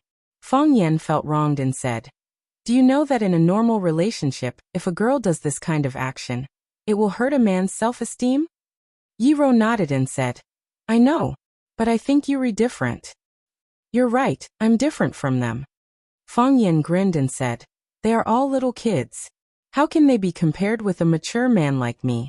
We are more broad-minded and can tolerate more things that young people can't bear. You are thick-skinned, so you can take more blows. You shouldn't feel hurt. The corners of Yi Ro's mouth curled up with a pleasant smile. She was willing to attack Fang Yan like this and tell his friends some jokes about Fang Yan's shamelessness. Fang Yan definitely didn't know that when they were young, she was actually very envious of Fang Yan's friends wherever he went. Whether it was when he bullied her or did other bad things, there would always be a group of friends around his age who would cheer for him. Of course, there were also boos. No matter what, they all liked him very much. Even her cousin, Yi Fengsheng, was one of them. At that time, she was always alone. You misunderstand me, Fang Yan said with a bitter smile. Yi Ro stopped under an old willow tree by the river. She looked at the dark and deep river with a trace of silver floating on it and asked, Fang Yan, how are you? I'm very good, Fang Yan said with a smile. What about the Jiang family? I hope they're not so good. I knew you're this kind of person. Yi Ro's eyes brightened and her voice became light. No matter how strong your opponents are, you won't be easily defeated by them. In the past, the Qinya military department was an opponent that we had to look up to. But in the end, they still lost to you. Although I know you're sincerely praising me, I still can't help but want to correct a mistake. No matter how strong my opponents are, I won't be defeated by them. You used the word easily. Using the word easily doesn't sound right. It sounds like they can defeat me if they put in a bit more effort. That's impossible. But it's still very difficult, right? Yi Ro asked. It's very difficult. The smile on Fang Yan's face gradually disappeared. He said with a heavy voice, It's not easy to be an opponent like the Jiang family. If you're not careful, you'll lose everything. That won't happen, Yi Ro said. What won't happen? Even if you lose, you won't lose everything. A faint blush finally appeared on Yi Ro's cheeks. She turned her eyes to the surface of Shihizi and said softly, You still have me. Fang Yan beamed and said, Ro, why are you so cute tonight? I feel like I'm not afraid of you anymore. Yi Ro stared at Fang Yan and asked, Were you afraid of me before? I wasn't afraid. I just respected you a little. I couldn't help but want to respect you. But I was still afraid. Yi Ro said, I really wasn't afraid. If I was afraid of you, why would I want to marry you? Am I right? Fang Yan, I want to talk to you about something. Ro, I also want to talk to you about something. Fang Yan looked at Yi Ro and said with a serious face. Yi Ro pondered for a moment and looked at Fang Yan thoughtfully. She nodded and said, Okay. What do you want to say? You know about the existence of Lu Chaoga, right? Yes. You two used to live together in Rosefinch. When Chiba challenged you in the Ministry of War, I saw her in the small courtyard where you lived. Yi-Ro had a very good memory. She certainly wouldn't forget that she had seen Lu Chaoga before. Pausing for a moment, he added, "A very capable and charming woman. When she saw me, there was wariness and hostility in her eyes. But she didn't know about it. Between me and her." Fang Yan dodged her eyes and didn't dare to look into Yi-Ro's eyes. Before seeing Yi-Ro, he felt that he had made enough mental preparation. He felt that it was his fault, and he had to bear the responsibility. He wanted to confess to Yi-Ro. He wanted to beg for Yi-Ro's forgiveness or accept Yi-Ro's unforgiveness. In any case, he had to let Yi-Ro know. Otherwise, if the truth was exposed, it would hurt Yi-Ro and Lu Chaoga more. Of course, the current situation itself was a kind of injury. "Have you slept together?" Yi-Ro asked aloud. Can you imagine how Fang Yan felt at this moment? He just wanted to drink some water, but someone fired a powerful water gun and sprayed it on his face. Fang Yan stared at Yi-Ro and asked in surprise, "How do you know?" "Grandpa told me," Yi-Ro said expressionlessly. "I've only heard of people who set up their fathers. How could there be someone who set up their grandson?" Fang Yan felt that he was killed by the old man in his family. Didn't we agree that? Let me solve this matter by myself? Didn't we agree that? I must confess by myself and no one can help me? Didn't we agree that I shouldn't hide it or hide it for the rest of my life? Grandpa, what the hell are you playing at? Don't you know that you will kill me by setting me up like this? Don't you understand that love is sometimes very fragile? Of course, Grandpa didn't understand. At that time, they must have been arranged by their parents. They didn't even know what their grandmother looked like before they entered the bridal chamber. The muscles on Fang Yan's face twitched. After swallowing a few mouthfuls of saliva, he looked at Yi-Ro cautiously and asked, "Grandpa, what did he say to you?" "Nothing much." Yi-Ro's expression didn't show any sadness or joy. She said lightly, "He just asked me if I like Lu Chaoga." "Ah, Grandpa asked me if I like Lu Chaoga. I'm not familiar with Lu Chaoga. Why would he ask me this question?" "Of course, it's because you are familiar with her." "Fang Yan, I just don't want to think about it, but I'm not stupid. Grandpa has already hinted so clearly. How can I not know what he means? I think the relationship between you two must be extraordinary. Otherwise, you and Grandpa wouldn't be in such a difficult position." Yi-Ro's expression became serious. She looked at Fang Yan with murderous eyes. Yes, it was indeed murderous. Yi-Ro, who had entered the heavenly Tao realm, gave people a feeling of gentleness like water. Even the coldness from before had melted a lot. She looked like an ordinary woman. However, at this moment, Yi-Ro was filled with danger. It made people feel the biting cold aggression that could kill with a touch. Yi-Ro looked at Fang Yan and asked in a deep voice, "Fang Yan, aren't you afraid that I'll be angry?" Plop. Fang Yan's body retreated continuously, and his back leaned against the hard stone wall of someone's house. He looked at Yi-Ro with a sad face and said, "I'm ready. You can do whatever you want. Of course, I know this still won't solve any problem. So before you make any decision, can you listen to me first?" "I don't like to listen to nonsense." Yi-Ro's tone was cold. "I know." Fang Yan said in a deep voice, "I love you."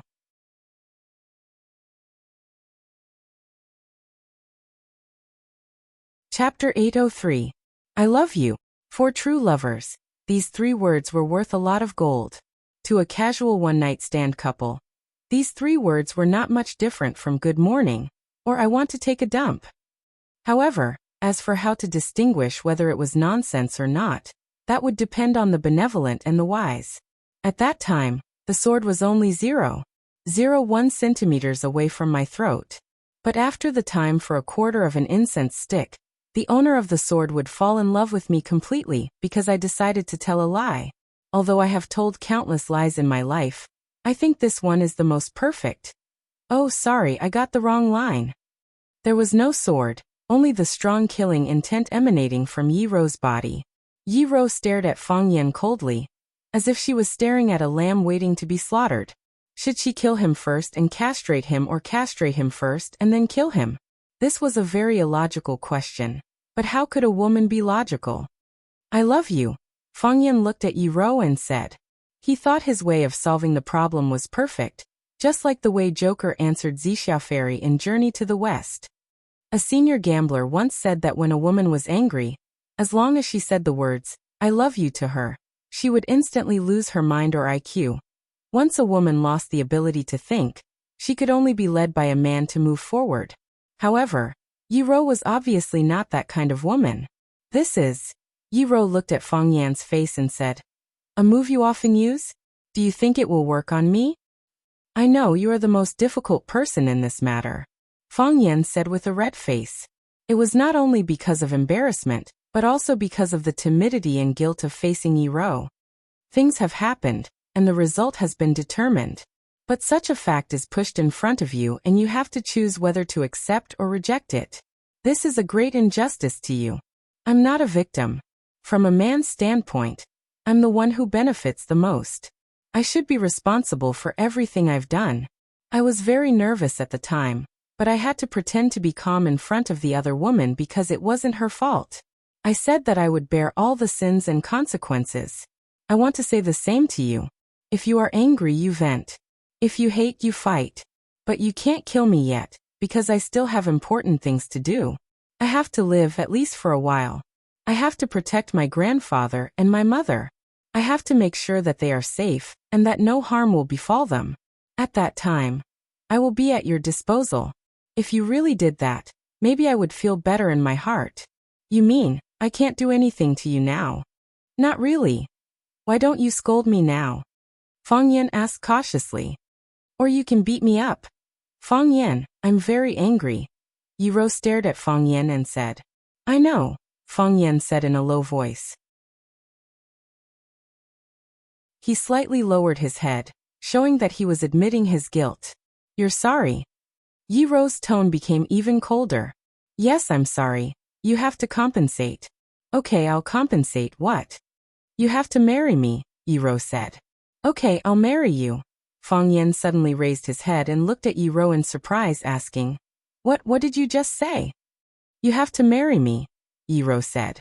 You have to be responsible for me. I know, but Fang Yan's head felt like it had been rained on for a whole night. He was in a daze and couldn't find the right direction. Just a moment ago, they were about to fight and kill each other. How did it turn into a romantic drama in the blink of an eye? The scene changed so fast that Fang Huohuo couldn't react. I'm your girlfriend, Yi Ro said. Yes, you always have been. I'm also your boyfriend. Our family knows about us. Everyone in Swallow Dock knows about us. Many people in Yanjing also know about us. Mrs. Li and Uncle Zhang in the village just saw us hugging. Yes, they saw. Fang Yan nodded his head like a chick pecking rice. What does this woman want to say? Why did it feel like she was different from before? If I encountered such a thing in the past, I would directly rush up and beat her up. She would beat me up happily and I would suffer happily. It was straightforward and efficient, without any sloppiness, nor would it make people feel uneasy and uneasy. What does she want to play? If you don't marry me, my reputation will be ruined, Yi Ro said. Accept or refuse. Know this matter.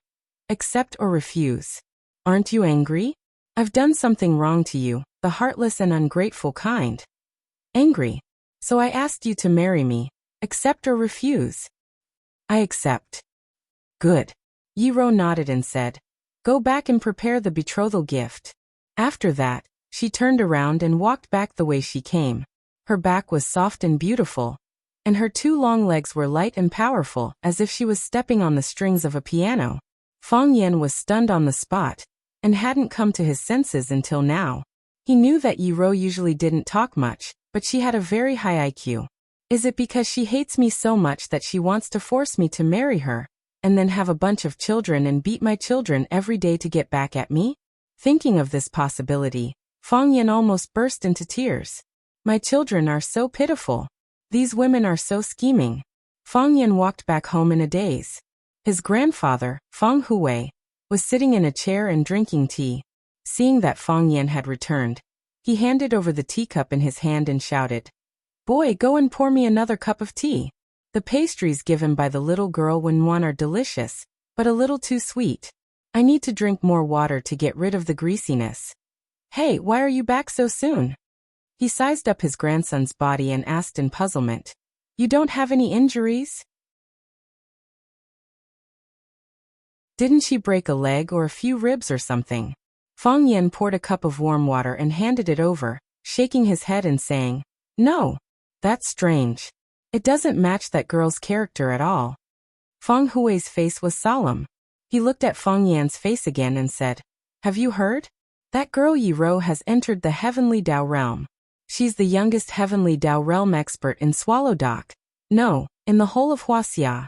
I heard that the Yi family went to Sir and asked him to let Swallow Dock celebrate for 3 days. Sir agreed and engraved Yi Rou's name on a stone tablet at the village entrance. When was the last time a name was engraved on a stone tablet? It was when your eldest senior brother succeeded in ascending to the Heavenly Dao by underestimating his enemy. It's impossible to tell when a Heavenly Dao Realm expert beats someone on the surface. I know you always suffer because you want to save face. If you're injured, quickly tell your family. Get someone to help you circulate your blood, so that you can recover faster. Don't force yourself to bear with it. She didn't hit me. Fang Yin shook his head once again. Oh, is that so? Feng Hui's face looked a little regretful. Then she scolded you. It's fine even if she scolds you a little. I know that lass Roro. She doesn't hold back when she hits you, but she can't say anything harsh. Scolding you a little is already letting you off lightly. Feng Hui suddenly thought of something as his body trembled. He said, Don't tell me Roro wants to break up with you? Has it already come to this? No. Feng Yin looked at his grandfather with a grumpy look. Can't this old man think of something better? You sold me out secretly and pretended that nothing had happened. I haven't even settled the score with you yet. Then what on earth is going on? Feng Hui couldn't drink the warm water anymore. He stared at Feng Yin anxiously. She asked me to take responsibility, said Feng Yin. Huh? Take responsibility? How? Things have already happened. You can't do anything to Miss Zhaoga, can you? She asked me to marry her, said Feng Yan. She said that everyone in the village knows about us. If I don't marry her, it will be bad for her reputation. I'm very worried now, said Feng Yan. Worried about what? Worried that your great-grandson will be bullied by his mother, said Feng Yan. She doesn't want to get back at me, so she wants to get back at my son. When my son is born, he won't have a good life. Isn't that right? Smack! The old man, Feng Hui, smashed a sandalwood stick at Feng Yan's head and scolded. Are you possessed, boy? Yi Rou wants to get back at you, so she forced you to marry her to give birth to a son for you. And then bully your son? I'm just worried. Feng Yan touched his head and said with a wronged expression. Your son is not her son. If she bullies your son, isn't she bullying her own son? That's true. Besides, Yi Rou is a Heavenly Dao Realm expert. Why would a Heavenly Dao Realm expert want to take revenge on a fickle man? If I were Rou, I would have smacked you to death. Kid, tell me quickly. Did Roro really ask you to marry her? Did you hear something wrong? Did she say when? Shouldn't our Feng family prepare something? She asked me to go back and prepare a betrothal gift. It's done. Feng Hui slapped his thigh and said, I've already prepared the betrothal gift. Feng Hui said with an intoxicated look, Yi Rou is a Heavenly Dao Realm expert. She's the youngest Heavenly Dao Realm expert. Although my grandson isn't very capable, my granddaughter-in-law is powerful. Let's see who dares to look down on our Feng family.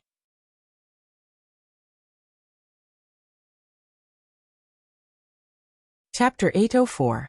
Children were always better than those from other families. Therefore there was a miraculous existence, children from other families. For his good-for-nothing grandson to be able to marry the Heavenly Dao Realm Yi Rou, it made Feng Hui overjoyed. Feng Yan, our Feng family's feng shui, is really good. It's extremely good. Think about it. In the past century, how many Heavenly Dao Realm experts have appeared in Swallow Dock? 2 in total. There were only 2 of them. They were the one who underestimated the enemy 20 years ago, and the one who became gentle 20 years later.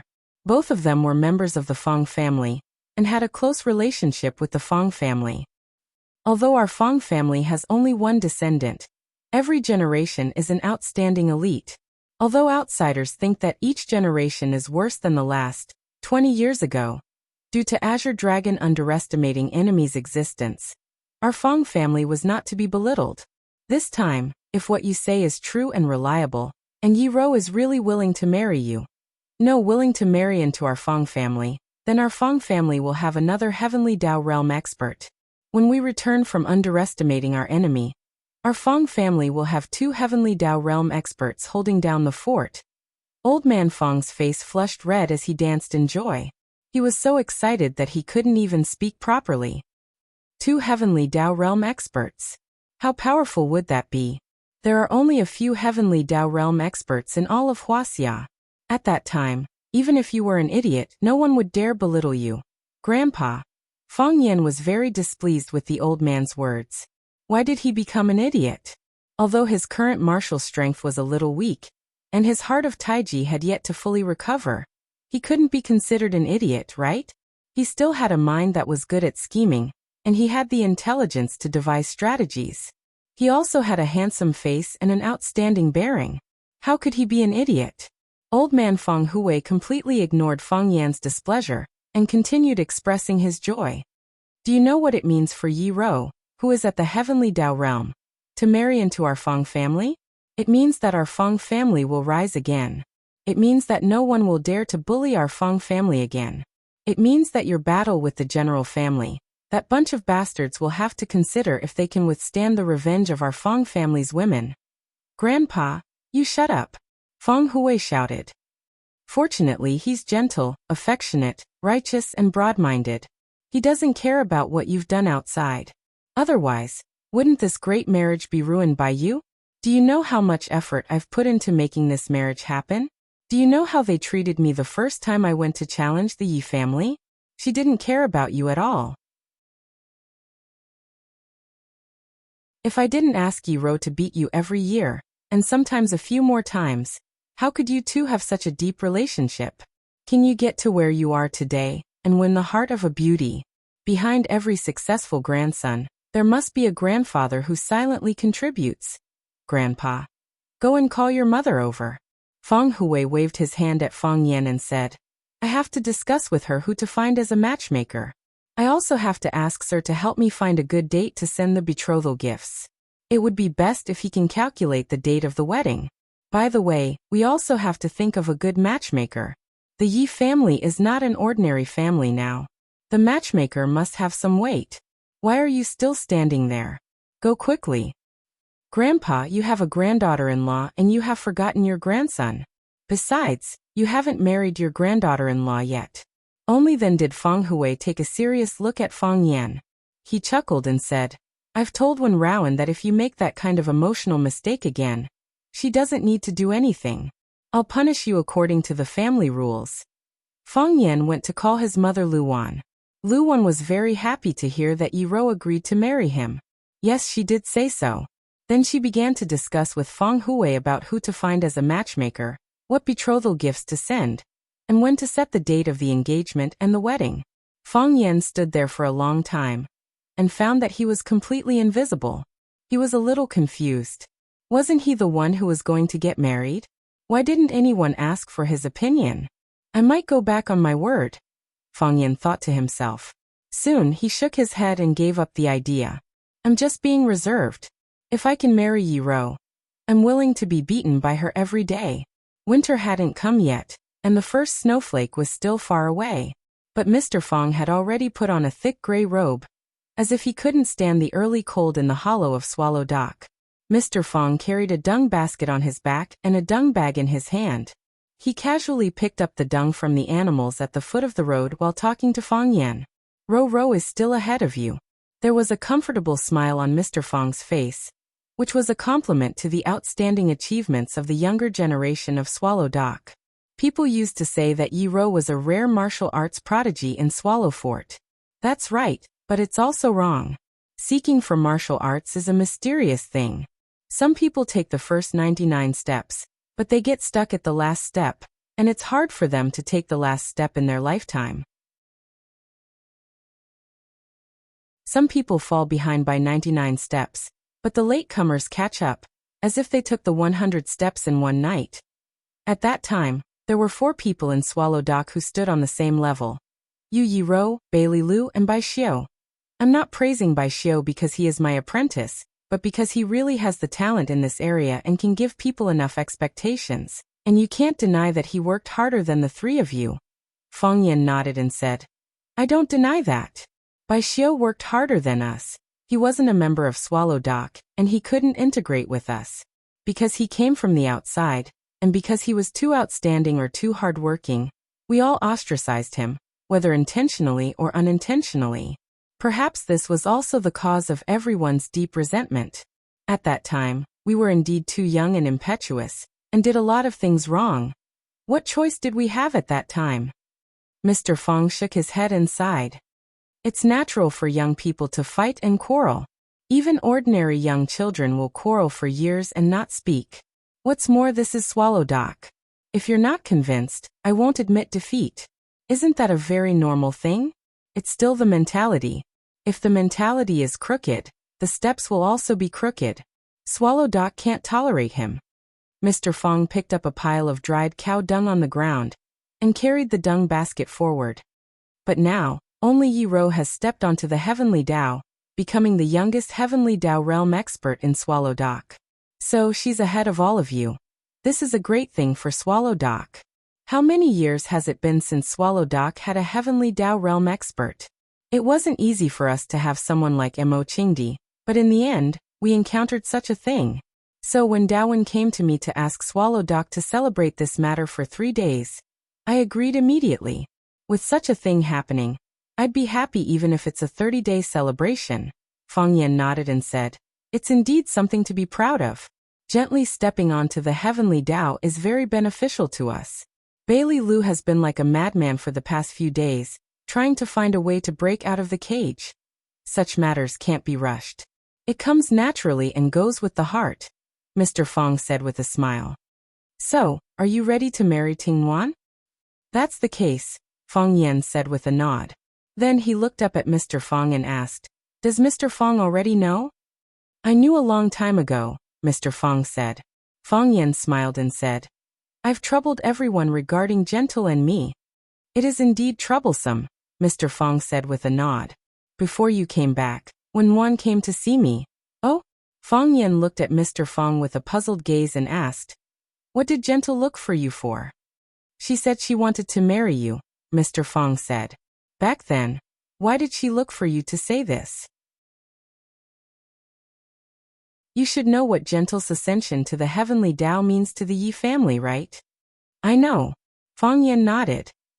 The Yi family's reputation is rising again. No one can stop it. That's right, Mr. Fang said with a smile. The Yi family's development these years has been too smooth and too rapid. Not only is it unstoppable in Swallow Dock, but it has also formed its own faction in the outside world and become a behemoth. The 3 tigers of the Yi family have outstanding abilities, but they are low-key and introverted. It must be easy for you to overlook Yi Daoling's influence in the political world and Yi Daoshuan's power in the military, right? Fang Yan's mind turned and he looked at Mr. Fang and said, Gentle is worried. On the one hand, Gentle is a little worried. Although the men of the Yi family look like mountains and rivers on the surface, they are extremely tough in their bones, proud and awe-inspiring, and not easily subdued. The development of the Yi family is naturally a good thing for the Yi family. But blessings and misfortunes go hand in hand. Who can be sure that this is not a bad thing? Gentle wants to put a break on the Yi family, so she has to leave the Yi family. The best way to leave the Yi family is to marry into your Fang family. Mr. Fang looked at Fang Yan and said, the Fang family used to be glorious, especially during the period of don't underestimate the enemy. They even walked to the peak of glory. Unfortunately, underestimate the enemy fell due to injuries, and the Fang family once again fell to the low level. These years, the Fang family's luck has not been good. Yi Xing died in battle, and your heart of Tai Chi is also fluctuating and uncertain. So at this time, Yi Gentle marrying into your Fang family is the best of both worlds. Mr. Fang Yan's face was burning with pain. He said, you mean I'm a burden? You can't say that. Mr. Fong said as he strode forward with the manure basket. It's just luck. You don't have too much psychological pressure. Gentle is a good child. Even if she enters the Fong family's door, I'm sure she won't treat you too badly.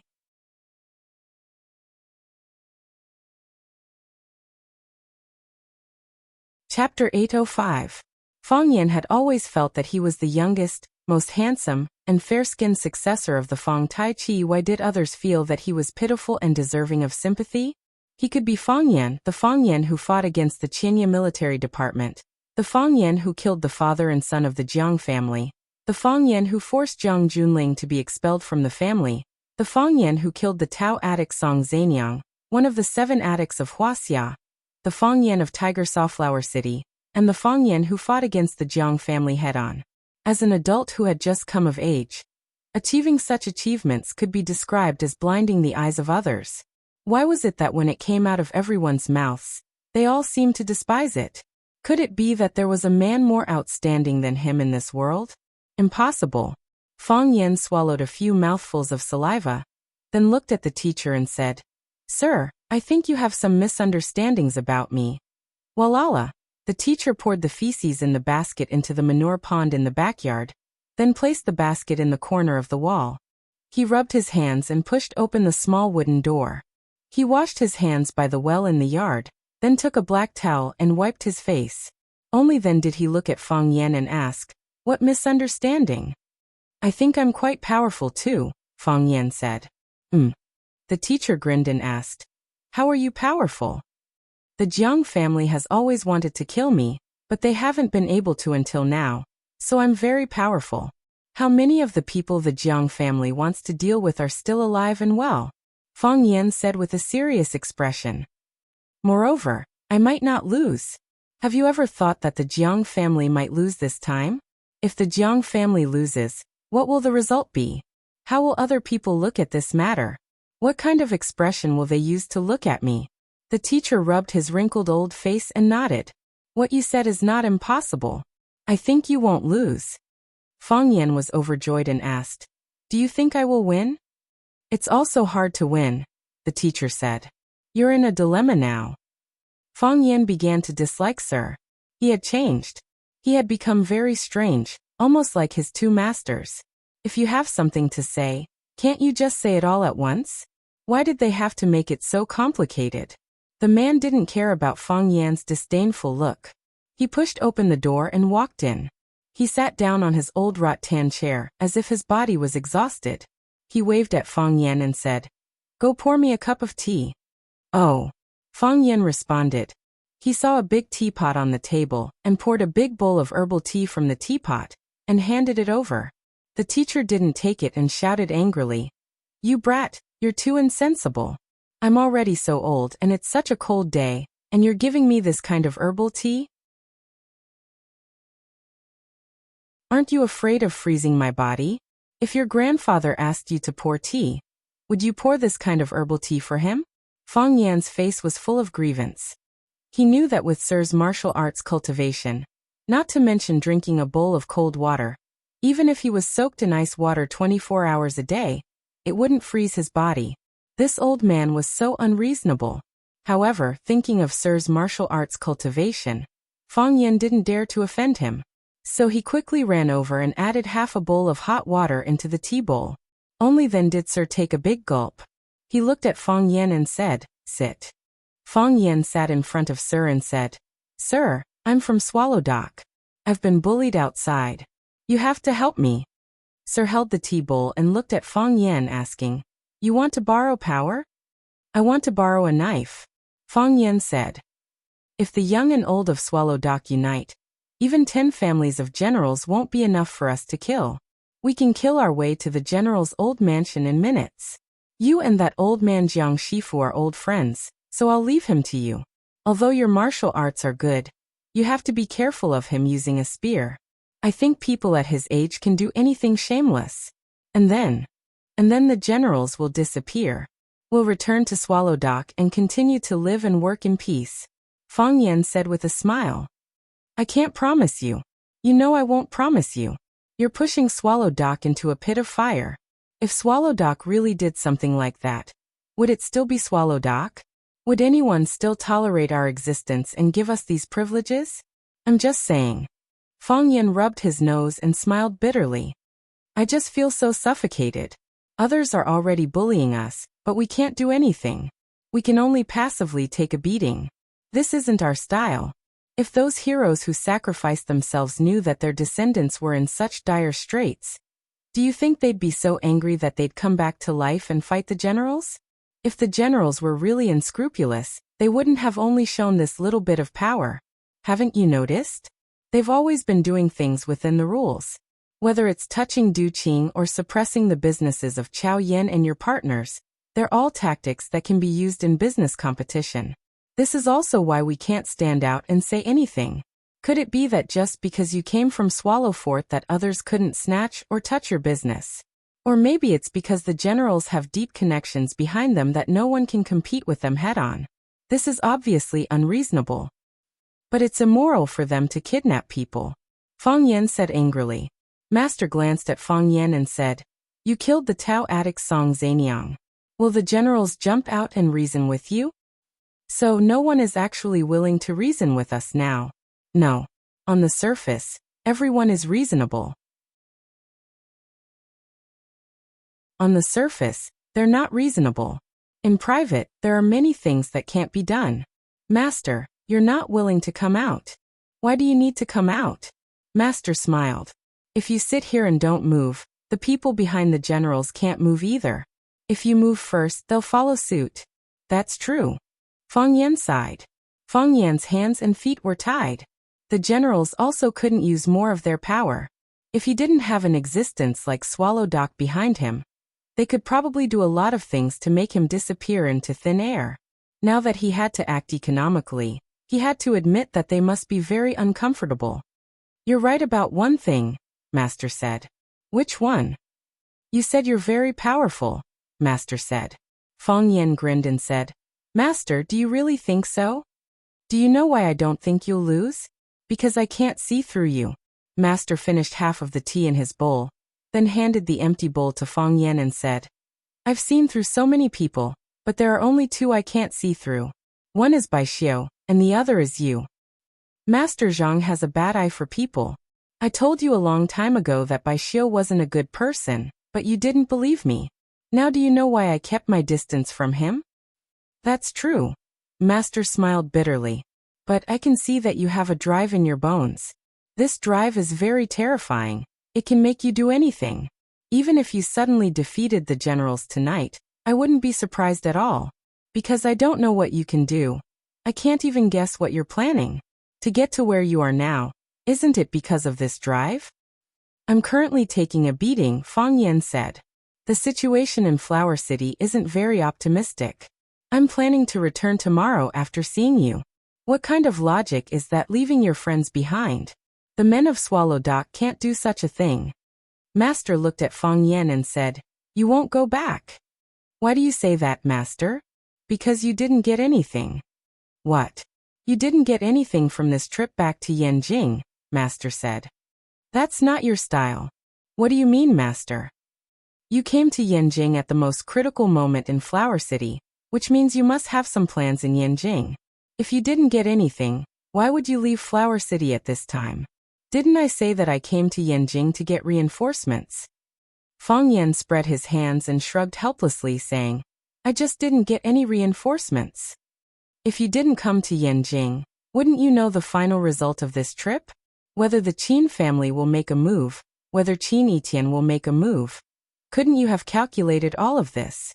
Master looked at Fang Yan thoughtfully and said, Fang Yan, what do you want to do? Fang Yan looked at Master for a long while, then got up and bowed to Master, saying, Thank you for your advice, Master. I know what to do. With that, he turned and walked out of the door of the small house. Fang Yan, Master called out. Fang Yan turned to look at Fang Yan and asked, Master? I've already announced the news of Wenruru successfully climbing to the heavenly Dao realm. Swallow Dock will celebrate for 3 days.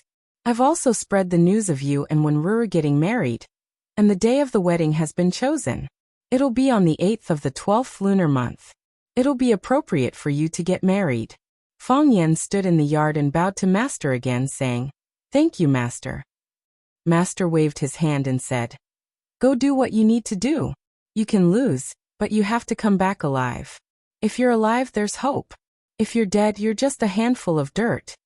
Fang Yan smiled and said, "Don't worry, Master. I definitely won't lose."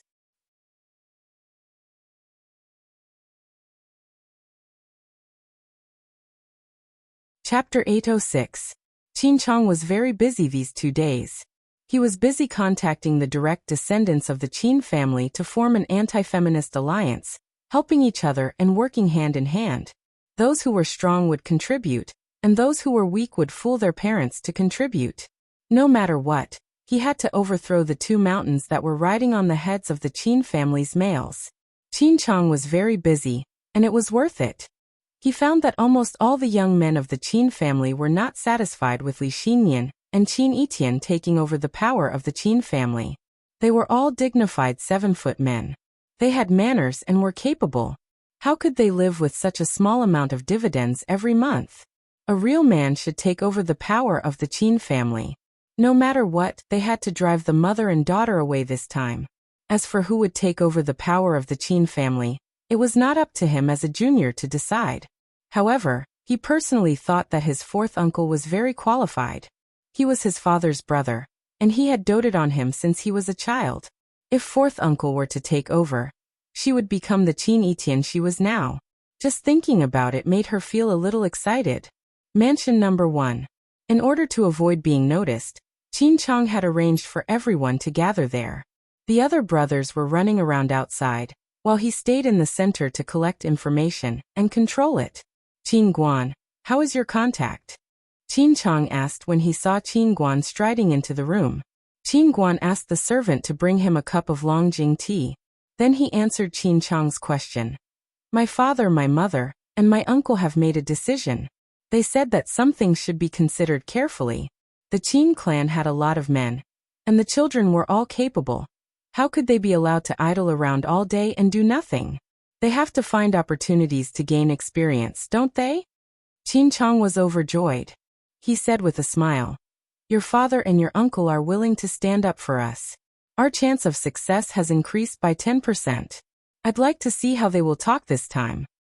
"I'm afraid that the elders in the family—" Qin Guan reminded him. "Do you think the elders in the family are willing to side with the mother and daughter? Wasn't it for the stability and unity of the Qin family? If they see that the people of the Qin family have changed their minds and everyone wants to kick them out of power, I'm sure at that time, they will go with the flow and agree to our request." Qin Chang excitedly analyzed the situation and said, "Besides, don't your grandpa and my grandpa want their children to go there? Now that the opportunity has come, isn't it natural for them to give it a push?" Qin Guan nodded repeatedly and said, "Big brother, it seems that we can succeed this time." Of course. Qin Chang's expression was incomparably firm. This is not only our thoughts, but also the thoughts of all the uncles in the family. Think about it, 2 women forcefully oppressing 2 generations of men in the Qin family. Who would feel good? Their current situation is our future. What we have to go through in the future, they have endured for many years. This is a war of justice. Anyway, I'll follow you. Qin Guan smiled and said, "Brother, your wedding date is approaching, right?" Qin Chang patted his head and said with annoyance, "Look at me, I almost forgot something important. We agreed to try on wedding dresses today, but I was so busy that I forgot it." Qin Guan was also anxious and said, "Big brother, this kind of thing can't be delayed. Hurry up and get busy. Leave the rest to us." Qin Chang patted Qin Guan's shoulder and said, "Let's keep in touch." After saying that, he got up and walked outside. When he walked downstairs, the driver was already waiting at the gate of the number 1 mansion. "Go to the Imperial Court," Qin Chang said. The driver nodded and drove the car to the Imperial Court. The Imperial Court was the most famous wedding photography shop in Yanjing, and even the whole country. It was famous for providing personalized, customized services. Besides, it was only open to the public on Monday, Wednesday, and Friday. The rest of the time it was closed and only served some special guests. Sometimes, the entire imperial court would only decide on a plan for a couple. When Qin Chang rushed over, Li Junling had already arrived. Li Junling was in the midst of choosing a wedding dress with the beautiful boss of the imperial court, Chen Mingyao, as well as the head designer, Mu Bai, and the others. When he saw Qin Chang enter, he only glanced at him indifferently and smiled. "I thought you forgot. How come?" Qin Chang walked quickly to Li Junling and said, "I've been thinking about it. It's just that I didn't finish some things at hand, so I came a little late." "Junling, don't mind it." Li Junling shook his head and said, "Why would I? Men have their own things to do. If I mind it, how can we live together in the future? Mr. Qin is gentle and considerate, and Miss Li is beautiful and generous. What an enviable couple." The beautiful boss of the imperial court, Chen Mingyao, complimented them. Qin Chang nodded at her and said, "Any man who can spend a lifetime with a woman like Junling will take care of her in every possible way. I'm far from doing enough." Li Junling held Qin Chang's hand and leaned into his embrace and said, "I believe you. We will definitely be happy in the future. Do you think this dreamy princess dress that I chose looks good?" Qin Chang looked at the blue princess dress that was made from fairy tales and nodded. "Junling is a princess. You will definitely look good in this wedding dress. You will be the most beautiful bride in the world. There are a few more in front. I think that angel white dress is also very good. Let's go take a look." "Miss Junling, if you like it, you can try it on," Chen Mingyao encouraged. "Can I?" Li Junling asked with a smile. "Of course," Chen Mingyao nodded. Li Junling looked at Qin Chang and said, "Do you feel bored?" "Why would I?" Qin Chang had a doting expression. "To me, nothing is more important than what we are doing today." "Then let's try it," Li Junling said. The chief designer Mu Bai gave the order. A group of wedding dress store employees behind him immediately got busy. Li Junling went into the inner room to try on the wedding dress, while Chen Mingyao invited Qin Chang to the rest area for tea. Because she knew Qin Chang's identity, Chen Mingyao tried her best to please him. She personally brewed a cup of tea for him and said with a smile, "Young Master Qin, you have to invite me to your wedding. Let's go and bask in the happiness." Qin Chang was in a good mood that day. He immediately agreed to Chen Mingyao's request. He said to the bodyguard standing beside him, "Ming, remember this. You will personally deliver the invitation to Miss Chen." The bodyguard bowed in agreement, indicating that he would keep this matter in mind. At that moment, Qin Chang's phone rang in his pocket. He took out his cell phone and saw that it was Qin Guan's number. Qin Chang answered the phone and said with a smile, "Qin Guan, you are doing this on purpose, aren't you? You know that I have something important to do today, but you just had to call me at this time." "Brother, something happened." Qin Guan sounded a little impatient. "What happened?" Qin Chang tensed up. What could happen? Could it be that the two women found out about their secret contact? So what if they knew? Anyway, they had already contacted them, and it was obvious that they wanted to force them to step down. Or would the elders of the family stand up and stop them? That would be bad. At that time, should he continue or stop? "Brother, that," Qin Guan stammered on the other side of the phone. Qin Guan was angry and said, "Qin Guan, it's not a big deal. Things have been pushed to this point. Even if the two women know, what can they do? Don't tell me you don't have the courage to confront them after they shout at you? Look at you, don't you look like a man?" "Brother, it's not about that. If not this, then what is it? It's about you. What's wrong with me?" Qin Guan was even more curious. Could it be that some kind of fire was burning him? Qin Guan sneered in his heart. It seemed that they had realized his importance and knew that he was the one behind it.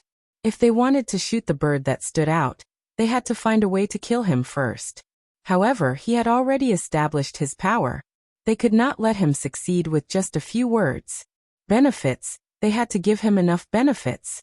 Soon they would come to his door and negotiate with him, wouldn't they?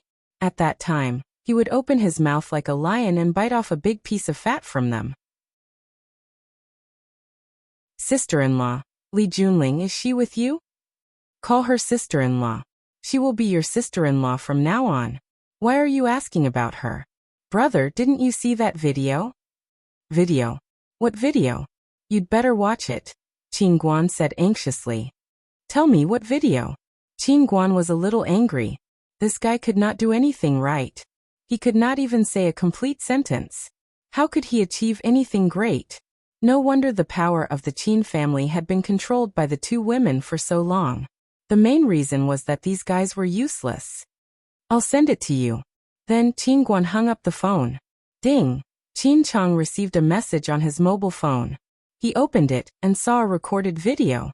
He could clearly see his fiancée, Li Junling, with a man. After watching the video, Qin Chang was short of breath and his face was red. His forehead was dripping with sweat, and he looked like he was suffering from a serious illness. General!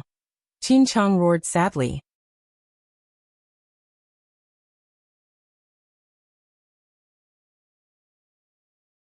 Chapter 807. Qin Etienne reclined on the sofa, polishing her slender nails with scissors while watching the Nasdaq stock chart on the big TV screen in the room. For Qin Etienne, paying attention to the stocks of several markets every day was as important as watching the news every night to see the political trend. Muing pushed open the office door and walked in. Ignoring the bad posture of this noble and elegant young lady, who looked like a peacock with its tail open 24 hours a day, he said in a clear voice, "Miss, it's very noisy outside." How so? Qin Etienne asked without raising her head. She had just finished repairing the 5 fingers of her left hand, and there were still 5 fingers on the right that had not been repaired. Women had a lot of things to deal with every day, and every one of them seemed to be extremely important. She couldn't be careless at all. The other families have united a lot of people, saying that they want to force the elders in the family to abdicate. They think that Madam and Miss are a little powerless to control such a big family business. They think that as the men of the Qin family, they should stand up and share some obligations and responsibilities. Anyway, that's what they said. Share obligations and responsibilities. A sneer appeared on Qin Etienne's lips, but it was fleeting. It seemed that in her heart, looking down on them was looking up to them. The family releases more than a dozen entrepreneurial projects every year. Why don't they have the guts to take them? Occasionally there are a few cases. How about the performance? Are there any profits or hopes of making profits in the future? Did they really not know what they were made of? Jumping out at this time to make trouble, it's really idiot. Qin Etienne's sexy mouth jumped out 2 gentle words. Miss. Muing knew that the young lady he served was arrogant and didn't care about ordinary people at all. He had to persuade her. Do you want to remind Madam? Madam has been too busy recently. I'm afraid that she hasn't noticed what's going on here. After all, it seems that it's just a few children playing, but in fact there are adults and elders behind them. If Madam doesn't guard against them at all, I'm afraid that they will bite her when the time comes. Qin Etienne glanced at Muing and said, Muing, you are becoming more and more meticulous. Muing acted as if he had done something wrong. He didn't dare to look straight into Qin Etienne's eyes and said embarrassedly, Miss, am I worried for nothing? It's not superfluous. Qin Etienne lowered his head to trim his nails again. At least I know your sincerity. Do you know why idiots can never accomplish something? Qin Etienne asked. Muing shook his head and said, Maybe he's too stupid? It's one thing to be stupid, but your partners are also stupid. This is more sad. They collude with each other, and the people they colluded with run out to leak information to claim credit. How can such a group of people succeed? I was worrying too much, Muing said with a smile. I didn't expect them to be so stupid. I talked to Mother about this. She said to let them play, she's busy. Qin Etienne looked up at the latest stock index and pointed to 2 stocks, saying, Buy 97002 and 16321. Buy as much as you have. The confidential secretary heard this and immediately passed on this order. Qin Etienne focused on trimming his nails again and said, Is there any news about Fang Yan? Mr. Fang went back to Swallow Dock. Muing said with a smile. Before this, Master Xia of the Xia family met him. It was Xia who introduced him to Yi Dowling. Yi Dowling also invited him to breakfast. Back to Swallow Dock. Qin Etienne stopped cutting her nail clippers. She's at Swallow Dock too, she said thoughtfully. Her? Muing immediately understood Mrs. Worry and said with a smile, "Miss, do you want to go out and relax? What's the point of fighting?" Qin Etienne shook his head. "If I go there now, I'll just throw my modesty on the ground and let others step on it again. If I can succeed, I don't care about this. But there's no hope. There's no hope at all. I can see that Mr. Fong has feelings for Mississippi, so what?" Qin Etienne asked. "He said it's a teacher-student relationship." "Obviously not. Since he said so, I can only believe him." Qin Etienne smiled bitterly. "Who asked me to be one step later than her?" It was like a beautiful flower had lost its moisture in an instant. At this moment, Qin Etienne was still extremely beautiful, but she had lost the aura that she exuded from her bones. Muing thought for a while and said, "Miss, you are not someone who gives up easily." "Is that so?" Qin Etienne thought about it and said, "Indeed. If I want something, I will definitely get it." Then Fong Yan. "He is an exception." Qin Etienne shook his head. "My feelings for him are like a needle piercing into his flesh. The harder I try, the more pain he will feel. Since that's the case, why don't I make it easier for him?" Qin Etienne waved his hand and said, "Get out, I don't want to talk anymore." Mu Ing and Qin Etienne's confidential secretary left together, leaving only Qin Etienne in the spacious office. Qin Etienne threw the nail clipper into the box and lay down on the soft leather sofa. His black pupils looked at the boundless sky through the transparent glass. He sighed deeply and muttered to himself, "She's here too." Pornographic videos spread faster than viruses. The former tried to seduce you, while the latter made you impatiently fly into the fire like a moth to a flame. At first, it spread in a small circle in Yanjing. Soon it spread to a larger and larger area. Finally, it was out of control and spread to a wider range of people. Although the major media and chat software blocked and deleted the video immediately, some things had been deeply hidden in people's minds. No matter what antivirus software you used, you couldn't find it. Li Junling, that bitch, looks so cold on the surface. I didn't expect that she could do such a thing in the dark. TSK, the Queen of Piano's figure looks good. Let's bet. Qin Chong versus General Hang. Who do you bet on to win? There was a lot of discussion and sarcasm. The world was full of different forms. Everyone knew that a storm was about to come. However, the two parties involved maintained an unusual silence on this matter. No, it was the three parties involved. Whether it was Li Junling, Qin Chong, or General Hang who intervened in their relationship, none of them expressed any opinion on this matter. Even after the video was released, the three never appeared in public again. During the turbulent times in Yanjing, Fong Yan was dragged by his grandfather, Fong Hui, to the Yi family to propose marriage. The matchmaker that Fong Yan hired was Mr. He was considered the most respected person in Swallow Dock, so it wasn't considered a disgrace to the Yi family. When Mr. came, the Yi family's patriarch also came out to accompany him. Mr. looked at Yi Daowen, Yi Daoling, and the three Yi brothers who had yet to leave and said with a smile, "Daoxian has lived in the village for a short period of time. He has been busy with the military, so there are many things that he isn't very clear about. Daowen has been living in the village for a long time, and Daoling has come back from time to visit. The two of you should be familiar with this child, Fong Yan. It can be said that we watched him grow up. It's easy for Swallow Dock to produce talents. Let's not talk about the past. Your Yi family's three tigers, which one of them isn't awe-inspiring outside? There's also Mo Qingdi, who stepped into the heavenly Dao realm.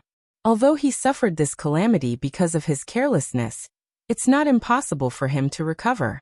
If he were to really find the ice dragon's tendon to mend his remnant meridians, wouldn't he still be a heavenly Dao realm expert of our Swallow Dock? In the entire world, how many people are capable of fighting against him? There's no need to mention Wen Wan. She's a rare martial arts prodigy of our Swallow Dock. She succeeded in reaching the heavenly Dao realm at a young age, and is the youngest heavenly Dao realm expert of our Swallow Dock in all of Wuxia. Yesterday, Daowen came to me and said that he wanted to hold a celebration for 3 days. I wouldn't even agree to it for 3 months, much less 3 days. Wen Wan is a good child. Fong Yan is also a good child. And what's even rarer is that the two of them know each other well and have feelings for each other. Yesterday, when I went out to pick up feces, old man Li, who lives in the east, even joked with me that he saw the Fong family's kid and the Yi family's last walk past his door. He said that he had to come over and have a drink when the two of them set up a feast. The villagers are also looking forward to attending their wedding feast. Sir's gaze landed on Yi Daowen's face as he said with a smile, "Daowen, you are Wenwan's father.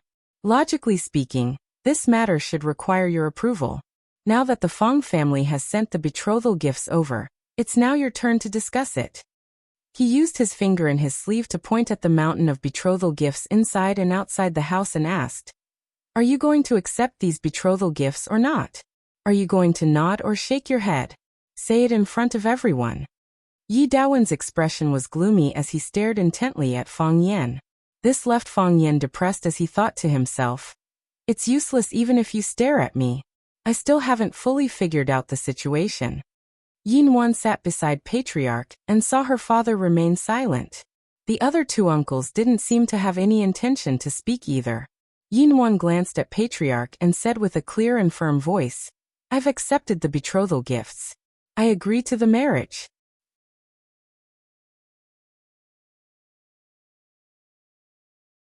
Chapter 808. I accept the betrothal gift, and I agree to the marriage. While the Yi family remained silent, Yi Ro agreed to Fong Yan's proposal. She was in charge of everything. "Ro, you can't do this." Yi Daowen hurriedly stopped her. Even though he knew his objection wouldn't have much effect. But when he thought that the daughter he raised was about to be tricked away by a bastard to become another man's wife, he felt a deep anger in his heart. That bastard, how could he cheat his precious daughter away? "Yes, Ro, marriage is not a game.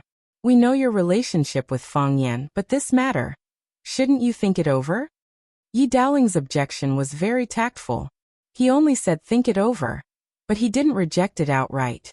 He saw Yi Ro's determination. If he forcefully opposed it, it would only incite the conflict between the Yi family and Yi Ro, forcing her to make an even more extreme choice. It was better to make some space for both sides to calm down. Maybe something bad would happen while they were thinking, and then Yi Ro wouldn't like Fong Yan anymore?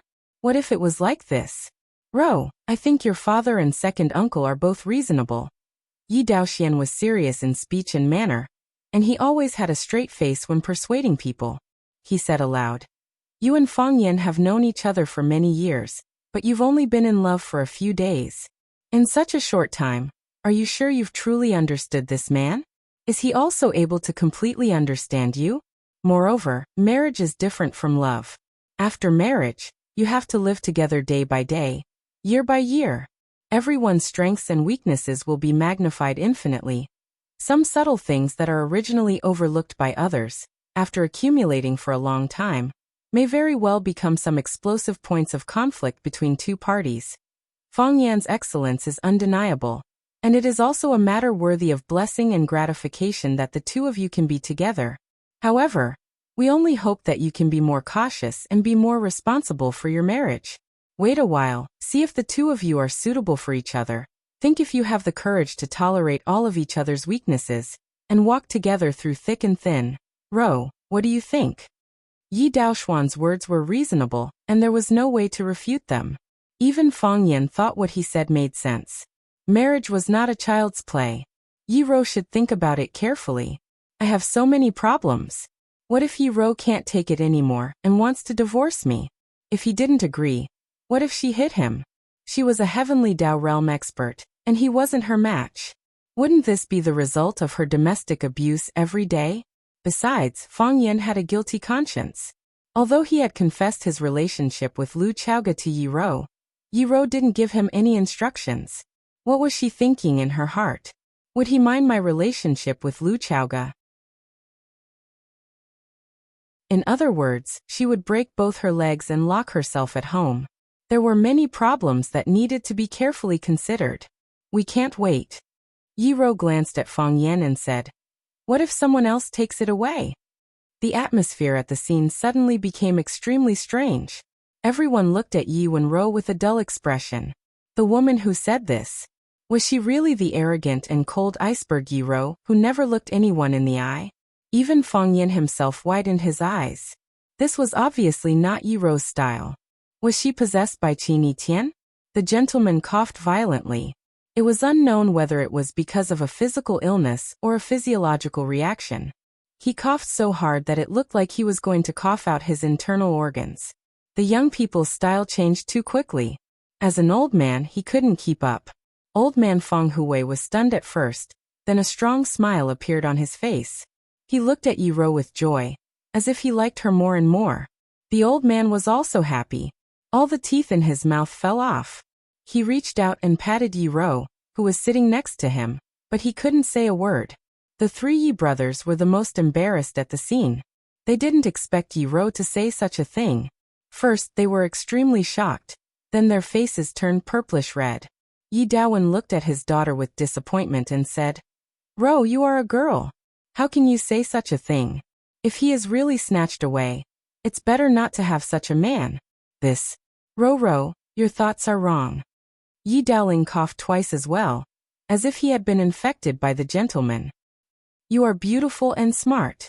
Furthermore, you are the youngest Heavenly Dao Realm expert in all of Wuxia. You are the only girl like you in all of Wuxia. As long as you are willing, you can find the best man. What kind of man can't you find? Women need to be strong and brave, but they also need to have an independent personality. You must not lose yourself. That will be an obstacle to your path of seeking the Tao." Yi Daoxian no longer wished to speak to this junior of his. He felt that Yi Ro had been brainwashed. When had Yi Ro ever spoken to someone like this in the past? They hadn't met for a period of time. How did she become like this? At this moment, Fang Yan had no choice but to step forward and say something. After all, be it Sir or his grandfather, the reason why they were here was to help him marry Yi Ro. Fang Yan smiled at Yi Daowen's ferocious gaze and said, "Uncle, I understand how you feel. The daughter you have raised for more than 20 years is suddenly going to become another man's wife. You must be very disappointed and find it hard to accept. The reason why you feel this way is because you are a good father. You love your daughter with all your heart." Yi Daowen's expression softened a little, but on second thought, "I obviously love my daughter with all my heart. What does it have to do with you that I love my daughter?" Hence, he glared at Fang Yan with an even more ferocious gaze. "Sir is here and my grandfather is also sitting here. I swear on the reputation of Sir and my grandfather that I will treat Ro well for the rest of my life. I will make her a strong and brave woman with an independent personality, and an eternally beautiful woman. I will make her a blissful wife. For this, I am willing to give up everything I have." When saying this, Fang Yan looked at Yi Ro. This was from the bottom of his heart, and it was also what he had always wanted to say to Yi Ro. He hoped that Yi Ro could feel his sincerity, and he also believed that Yi Ro would touch his heart. Sure enough, Yi Ro's gaze also looked at him. Their gazes collided in the air, and then entangled together, unable to separate. The most beautiful love in this world was holding hands together, touching lips together, and colliding gazes in the air. All of it. Yi Daoling raised his eyebrows, and there was an inexplicable smile on his face. He looked at Fang Yan and asked, "What if Ro makes you give up the hatred outside, and return to Swallow Dock to practice martial arts?" Fang Yan looked at Yi Ro and said, "If this is Ro's request, I will agree. You don't care about those national and family grudges? I originally didn't want to care. They were all provoked." Fang Yan said with a depressed face. Yi Ro looked at Fang Yan and said, "You can do whatever you want. Even if you marry me, you can still maintain your independent personality. You are so nice." Fang Yan was so moved that his eyes were moist. To be able to marry such a reasonable wife, it was really a blessing to his ancestors. "I won't hit you in the future." Yi Ro felt that her heart was about to be melted, so she also said some words of love that could melt Fang Yan's heart. The blue veins on Fang Yan's forehead were bulging. "Dear Miss Yi, you don't have to say such words in front of me, right? Although you really think so in your heart, and I am really a little happy in my heart. Sir and my grandfather are still sitting next to me and listening. What if they suspect that my husband is not strong enough? And I will also protect you." Yi Rou said to Fang Yan. Whoever bullies you, I will bully him. If there weren't so many people present, Fang Yan really wanted to hug Yi Rou in his arms and give her a good kiss. What an adorable lady. Why did she have to be his wife? Thinking of how he was about to marry a heavenly Dao realm expert, Fang Yan felt that be it the Jiang family or any other enemies, they were all useless. Sir laughed out loud and looked at the couple, Yi Rou and Fang Yan. He said to the Yi family's patriarch, "Look, can you bear to separate this pair of children?" The patriarch smiled as well. He held Yi Rou's tiny hand in his and gently rubbed it, saying, "What a pair of good children." The three Yi brothers looked at each other, their mouths full of bitterness. A grown girl couldn't be kept at home. The patriarch glanced at Yi Daowen, Yi Daoling, and Yi Daoxian and said, "Why don't we just leave it at that?" Yi Daoling and Yi Daoxian didn't say a word as they turned to look at their elder brother, Yi Daowen. They thought to themselves, Yi Rou is your daughter, so as her father, you have the most say. Although your say has almost been taken away by your daughter, it's even more unjustifiable for us to speak. Yi Daowen understood what his two brothers meant, but there was nothing he could do about this matter. He ignored his two brothers' expectant gazes and said to the patriarch, "Since the patriarch thinks it's good, then, let's do it at that." "It's settled," Sir said with a laugh. "The 8th of the 12th lunar month, an auspicious day. Both of you should prepare yourselves."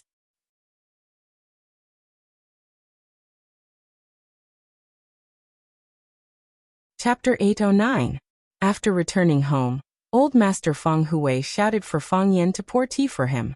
"Tea, pour me a cup of tea." The old man's face was full of excitement, and he said to Fang Yan in a very boastful tone, "I've dug countless traps in my life, but this is the most exciting one. And also the one that earned me the most. I lost a grandson and got a granddaughter-in-law back." Fang Yan poured the tea in the teapot into a cup, and added half a cup of hot water to the cup.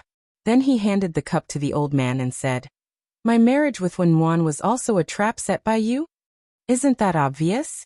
The old man said bluntly, "If I hadn't shamelessly gone to the Yi family to challenge them, you wouldn't be here now. Wen Wan is a heavenly Dao realm expert. After the news is spread, wouldn't the Yi family break the door to propose marriage? Besides, even if Wen Wan wasn't a heavenly Dao realm expert, there were still a lot of people who went to the Yi family to propose marriage. Why did Wen Wan have a higher opinion of you and get closer to you? Isn't it because of those years of fighting? Wen Wan has bullied many people in Swallow Dock all these years. Bai Xiao, Zhu Zaidan, Li Xiaotian, Bailey Lu, which one of them hasn't been beaten by Wen Wan? Why didn't Wen Wan fall in love with them but me? That's because I'm better than them. In addition to my good looks, I'm also erudite and cultured. Is this also a trap set by you? That's for sure. Isn't it a bit too unreasonable? How am I twisting words and forcing logic? If I hadn't married your grandmother and had your father, would there be a bastard like you? Isn't that a trap set by me?" Fang Yan was speechless. Listening to what he said, it seemed to make a lot of sense. Lu Wan came in from outside and asked eagerly, "Dad, how's the betrothal? Has the Yi family agreed to this marriage?" Old Master Feng Hui put away the smile on his face and took a big gulp of tea. He said slowly, pretending to be reserved, "Can they not agree? Mr. Yi was the matchmaker, and I was also the old man. My grandson was so outstanding that no village could find him. When they saw us bringing the betrothal gifts, the Yi family was overjoyed. The Yi family's old ancestor personally nodded and said that this matter was settled. Then this matter was settled." Lu Wan put her hands on her chest, tears overflowed from her eyes, and said, "That's good. That's good. My son is getting married." As he spoke, he sobbed uncontrollably. Fang Yan knew that she was thinking of her father. Her son was about to get married, but her father had already turned into dust. There was no one to talk about his sorrow and no one to share his joy with. This kind of feeling was really unpleasant. Old Master Feng Hui's face was also gloomy. He held the teacup but could not take another sip of tea. Was there anything more sorrowful and despairing than the death of one's child? Fang Yan walked over and held his mother in his arms. He said with a smile, "Mom, this is a happy thing. Rowan and I are going to get married." Shouldn't you be happy?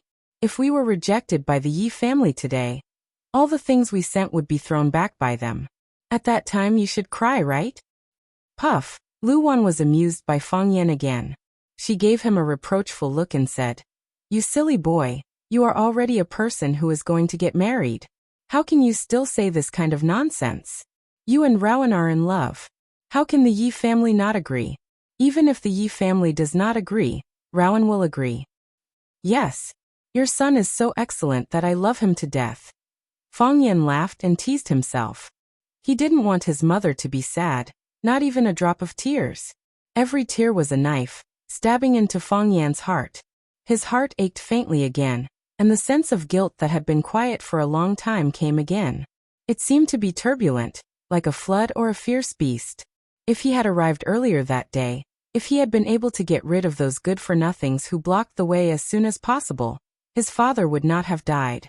If his father was not dead, if Fang Yixing was still alive at this moment, when he learned that his son was going to get married, would he laugh unscrupulously, or would he pretend to be serious and sternly lecture his son to treat his wife well, and be gentle when he got married in the future? He would definitely choose the latter, because the latter was the character he should have. He loved Fang Yan. He loved his son more than anyone else. However, he was stingy to show it, and he firmly hid that love in his flesh and blood. Old Master Feng Hui finally raised his head, looked at Lu Wan with blame and said, "Why are you crying on a happy day? Sir, forget it. The 8th of the 12th lunar month is an auspicious day, and there are many things that need to be taken care of. As an old man, my legs are not convenient. So many things need to be decided by you, the head of the family. You go and have a good talk with Rowan's mother first, find out what the Yi family is thinking, and ask Rowan what she wants. We should prepare for what we should prepare, and buy what we should buy. There are many things that need you to do, and you can't lose your health." Alas, Lu Wan remembered that she had to start preparing for her son's marriage, and her suppressed emotions were suddenly turned over, as if she had been injected with a stimulant, and said, "I'll invite Fang Yan's aunt and sister-in-law to come over and have a good talk with them. I have no experience in this kind of thing, but our Fang family can't let Rowan down." Old Master Feng Hui nodded and said, "Have a good talk and don't be stingy with money." Then he turned to stare at Fang Yan and said, "Boy, you have also made a lot of money these years, haven't you? Hurry up and contribute a little more to your mother. Our Fang family has been quiet for more than 20 years, and this time we will have a good time in Swallow Dock." Fang Yan nodded and said, "Mom, I will ask someone to send you a black card. Don't be thrifty." Lu Wan waved her hand and said, "Silly boy, no matter how poor our Fang family is, we still have enough money for our children's wedding. Don't worry about these things. Just do your own thing." Fang Yan nodded, looked at his mother with concern and said, "You have to take care of yourself. If you are too busy, ask my aunt to come back and help. Don't worry. I know how to arrange it. I have been idle these years, and I feel uncomfortable all over. How can I feel tired preparing for my son's wedding?" Lu Wan left in a hurry, as it seemed that Fang Yan's wedding was tomorrow. Fang Yan looked at Old Master Feng Hui and said, "Grandpa, do you want me to push you out for a walk?" "No need." Old Master Feng Hui waved his hand and said, "The marriage between you and Ruru has been decided, and this is a joyous occasion for our Fang family. Your father is no longer here, but there are still some things that need to be discussed with him. At least he will be informed. You go and accompany Ruru. I will go and have a word with you." Watching his grandpa push the wheelchair away, Fang Yan's heart was extremely heavy. Yi Ruru took the initiative to look for Fang Yan and asked Fang Yan to take a walk beside Shihizi. Swallow Dock wasn't big, and what happened in the east of the village spread to the west of the village in less than an hour. The news of Yi Ruru successfully climbing the Heavenly Dao and becoming the youngest Heavenly Dao expert in Wuxia, as well as Yi Ruru's marriage with Fang Yan, had already spread throughout the village. The people they met on the way were very kind and enthusiastic when they saw them, and some would even stop to talk to them, asking about Yi Ruru's experience in climbing the Heavenly Dao. Yi Ruru didn't hide anything and told them everything. Even their attitude towards Fang Yan was a lot warmer, and some even called Fang Yan the new son-in-law. Fang Yan smiled shyly, and then thought to himself, Shouldn't I call Yi Ruru bride? Why does it sound like I'm marrying into her family? Of course, Fang Yan didn't care about these details. To be able to marry Yi Ruru, to be able to marry a woman who wholeheartedly loved him and was willing to protect him, Fang Yan's heart was filled with happiness. When they reached a slightly more remote place, no one came to disturb them, and the curved tail of Shihizi became their world. Yi Ruru just walked with her head lowered, with no intention of speaking. Fang Yan wanted to say something several times, but he didn't want to break the moment of silence. Yi Ruru was a very quiet person. When she didn't have to speak, she didn't like to use words to express herself. She would do what she wanted to do, and she wouldn't force herself to do what she didn't want to do. If she liked you, she would hold your hand, and if she hated you, she would chop off your hand. She had a clear distinction between love and hate.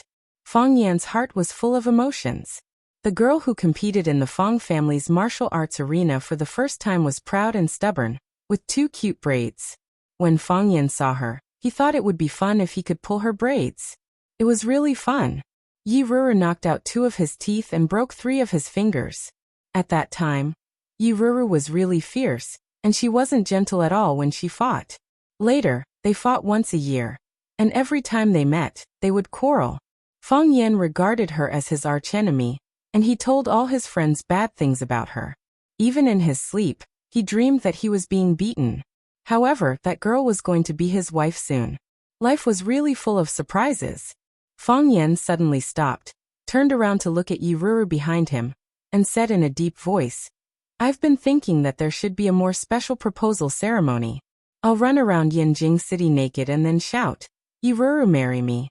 Or I'll take off my clothes and jump into Shihizi River shouting, 'Yi Ruru, marry me.' Or we can go to the African prairie. We'll sit on a hot air balloon, and I'll kneel to you on one knee.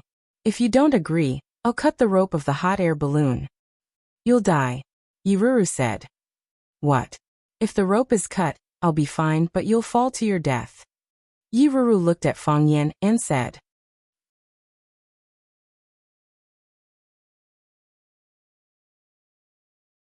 Chapter 810. Fang Yan had once read a novel called King of Fire. In the story, the male protagonist, Tang Zhong, proposed to his 2 girlfriends on a hot air balloon. Look at how shameless and unprincipled he was. Fang Yan despised Tang Zhong's actions. He thought to himself that he would never do such a thing. Even if he wanted to do it, he wouldn't dare. Tang Zhong raised the ring in one hand and scissors in the other. He said that if they didn't agree to his proposal, he would cut off the balloon's rope. In the end, the 2 girls accepted the proposal with tears in their eyes. It turned out that women were also quite afraid of death. Not only were they afraid of death, but they were also afraid of heights. Fang Yan also wanted to learn from the senior idol who had many female friends. But Yi Ro's counterattack instantly woke him up. Yi Ro was a heavenly Dao realm expert. If Fang Yan really cut off the balloon's rope in midair, the only one who would fall to his death would be Fang Yan himself. Yi Ro's chances of survival were much higher. From the looks of it, this method was a little romantic, and to some people, there was a huge loophole. Fang Yan smiled awkwardly and said, "I can also run naked in Yanjing City, or jump into a stone river in front of everyone in the village. I just feel that it should be more romantic. I shouldn't use such a traditional method to directly go to your house to give the betrothal gift." Yi Ro looked up at Fang Yan and said, "A man's romance isn't expressed in the moment of a proposal, but in life, it can make people feel happy and at ease at all times. If you want to talk about romance, when I failed to climb the heavenly Tao and was about to go berserk, you helped me move a mountain at the expense of your life. That was the most romantic proposal I know." Fang Yan reached out his hand to touch Yi Ro's face. Yi Ro was extremely shy, but she stood there and allowed him to molest her. Strange. Fang Yan muttered to himself and said, "She's not wearing a mask." Bang. Fang Yan's body soared into the air and flew backward. He quickly got up from the ground and carefully avoided Yi Ro. He said, "I just find it a little strange. Logically speaking, you shouldn't say something like that. It doesn't match your character. Come here." Yi Ro called to Fang Yan. "What do you want?" Fang Yan was testing her step by step. He didn't dare to get too close to Yi Wenru again. No poison leg. I'm sure you're Yi Ro. You're not someone else wearing a mask. Yi Ro reached out and pulled Fang Yan into her arms. No, she pulled Fang Yan in front of her and threw herself into Fang Yan's arms. She wrapped her arms around Fang Yan's body and said softly, I'm very happy to be your wife. Fang Yan was stunned for a moment. Then he held Yi Ro's thin body tightly in his arms. He grinned and said, I'm even happier to be able to marry you. Even my grandfather thinks that you're like a flower stuck in cow dung. My uncles think so too, Yi Ro said. Fang Yan felt that he couldn't communicate with Yi Ro anymore. Since when did this woman become a cold-faced comedian and a comedian? She wasn't good at this before. In the luxurious European-style reception hall of the Qin family's old residence, Grandpa Qin was drinking tea on the sofa. He liked drinking tea. He had a relatively open side in his bones, and could accept that the old residence was built in the style of a European castle. However, his taste in drinking tea hadn't changed for decades. In his mind, what could be better than tea in this world? Those carbonated drinks. What's so good about them? Li Xinyan sat in front of him and tasted the coffee elegantly. She liked the bitterness and mellow taste of coffee. The smell in the air could awaken her taste buds. The other members of the Qin family stood on both sides. Everyone's eyes were focused on the woman. Li Junling, the woman who was about to become the daughter-in-law of the Qin family, had an affair with a man from the Jiang family, the old enemy of the Qin family. This was not a slap in the face of the Qin family, but a slap in the face of the Qin family. The Qin family was filled with righteous indignation, and felt that they had been greatly insulted. However, the elders in the family didn't give any instructions, so they could only keep silent about this matter for the time being. They could endure and wait, but Li Junling's father, the famous piano master of Wuxia, Li Boyong, couldn't sit still. His blood pressure rose and he fainted on the spot. After knowing what had happened, he still forced himself to get up and immediately took his daughter to the Qin family to apologize. Li Boyong was an artist and was quite accomplished in piano. The Li family pushed him to be a spokesperson, using the admiration and attention of the rich and powerful to improve his family's status. In this way, he even had a relationship with the rich and powerful Qin family, and successfully betrothed his daughter to the young talent of the Qin family, Qin Chong. Li Boyong was thinking that when his daughter entered the Qin family, it would be the peak of his life. He didn't expect that this daydream would come true so quickly and in such a cruel way. His daughter had an affair with a member of the Jiang family. He understood the serious consequences of this matter. It was mercy for them to find someone to put him in a sack and throw him into the sea. But it was very likely that it would be a disaster that would wipe out the entire family. Whether it was the Qin family or the Jiang family, they were the most powerful existences in the world. In a situation where they didn't lack anything, their face was more important than anything else. However, his daughter's actions had offended both families at the same time. The wedding date was near, and it was said that it happened when she was choosing a wedding dress with the young master of the Qin family. How would the Qin family view such a future daughter-in-law? What about the Jiang family? The relationship between the Jiang family and the Qin family had never been harmonious. The two families viewed each other as enemies, but they also maintained mutual restraint. After this incident, would it break the balance between the two families? It was already winter, and the room was already warm. However, Li Boyong, who was wearing a suit and shirt, was sweating profusely, and his voice trembled when he spoke. It's all my fault. It's all my fault. Li Boyong didn't teach his daughter well, and that's why she did such a shameful thing. Now that it's like this, there's nothing I can say to help. I admit my mistake. I'm willing to bear all the responsibility and consequences. Li Boyong bowed deeply to the Qin family patriarch and said, Please be merciful, patriarch. Seeing that Boyong and the Qin family are old friends, please let my daughter live. The Qin family patriarch's expression was calm, as if he didn't care about what was happening in front of him. After hearing Li Boyong's words, he waved his hand and said, What are you saying? Who said I won't let your daughter live? Thank you, patriarch. Li Boyong's eyes were moist, and he was moved to tears. Li Boyong turned to look at his daughter, who was standing behind him, and shouted, "Li Junling, kneel." Li Junling stood proudly. Although she was extremely nervous, she still gritted her teeth and said, "Why should I kneel? You did something wrong." "What did I do wrong?" Li Junling retorted. "The Jiang family and I know each other and love each other. Who did I offend? I told you long ago that I have another lover, but did you listen to what I said? You wholeheartedly wanted to send me to a rich family, wholeheartedly wanted to make friends with rich people. I have no feelings for Qin Chang, so why should I marry such a man?" Slap! Li Boyong slapped Li Junling's face. His face was gloomy, and his body trembled non-stop. He shouted angrily, "You still don't know your mistake. You did such a shameful thing and you still don't know your mistake. I'll beat you to death. I don't have a disgraceful daughter like you." Li Junling's skin was white and tender. After being slapped by her father, a purplish-red handprint quickly appeared on her face. She didn't care, as if she didn't feel any pain. Big tears fell from her eyes, and she said, "Beat me to death. If you don't beat me to death, I don't want to live. If I die, you will no longer be a dog in front of these people, and they will look up to you. What does it matter if I die?" Li Junling. "Since I was young, when did you listen to my thoughts? I liked the guitar, but you forced me to learn the piano. When I was a little playful, you were furious and said that I didn't want to improve.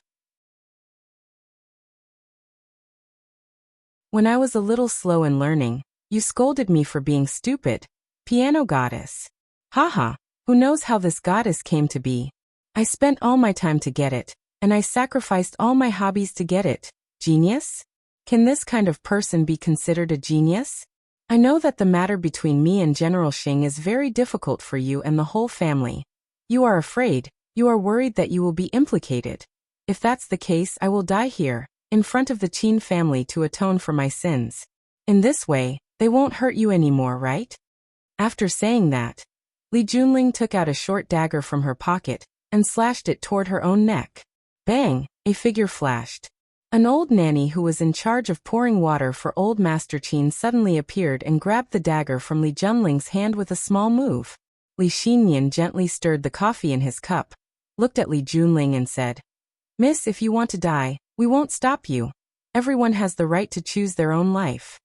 After a pause, he then said, "But can you die a little further away? The carpet in the hall has just been cleaned. If it gets dirty, won't we have to trouble those hard-working service staff?" You are so evil." Li Junling's face was pale, and she stared fiercely at Li Xinyan. "Evil?" Li Xinyan took a sip of the coffee in his cup and said with a smile, "Miss, if I was really evil, do you think you would still have the chance to stand in front of me and accuse me of being evil?" You're tuning in to the Li Mei's Wuxia Whispers YouTube channel. We're so grateful for your support, and don't forget to subscribe to join us on this incredible journey through captivating stories.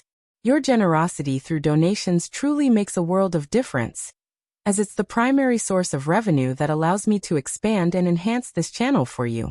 Thank you from the bottom of my heart for being a part of this adventure.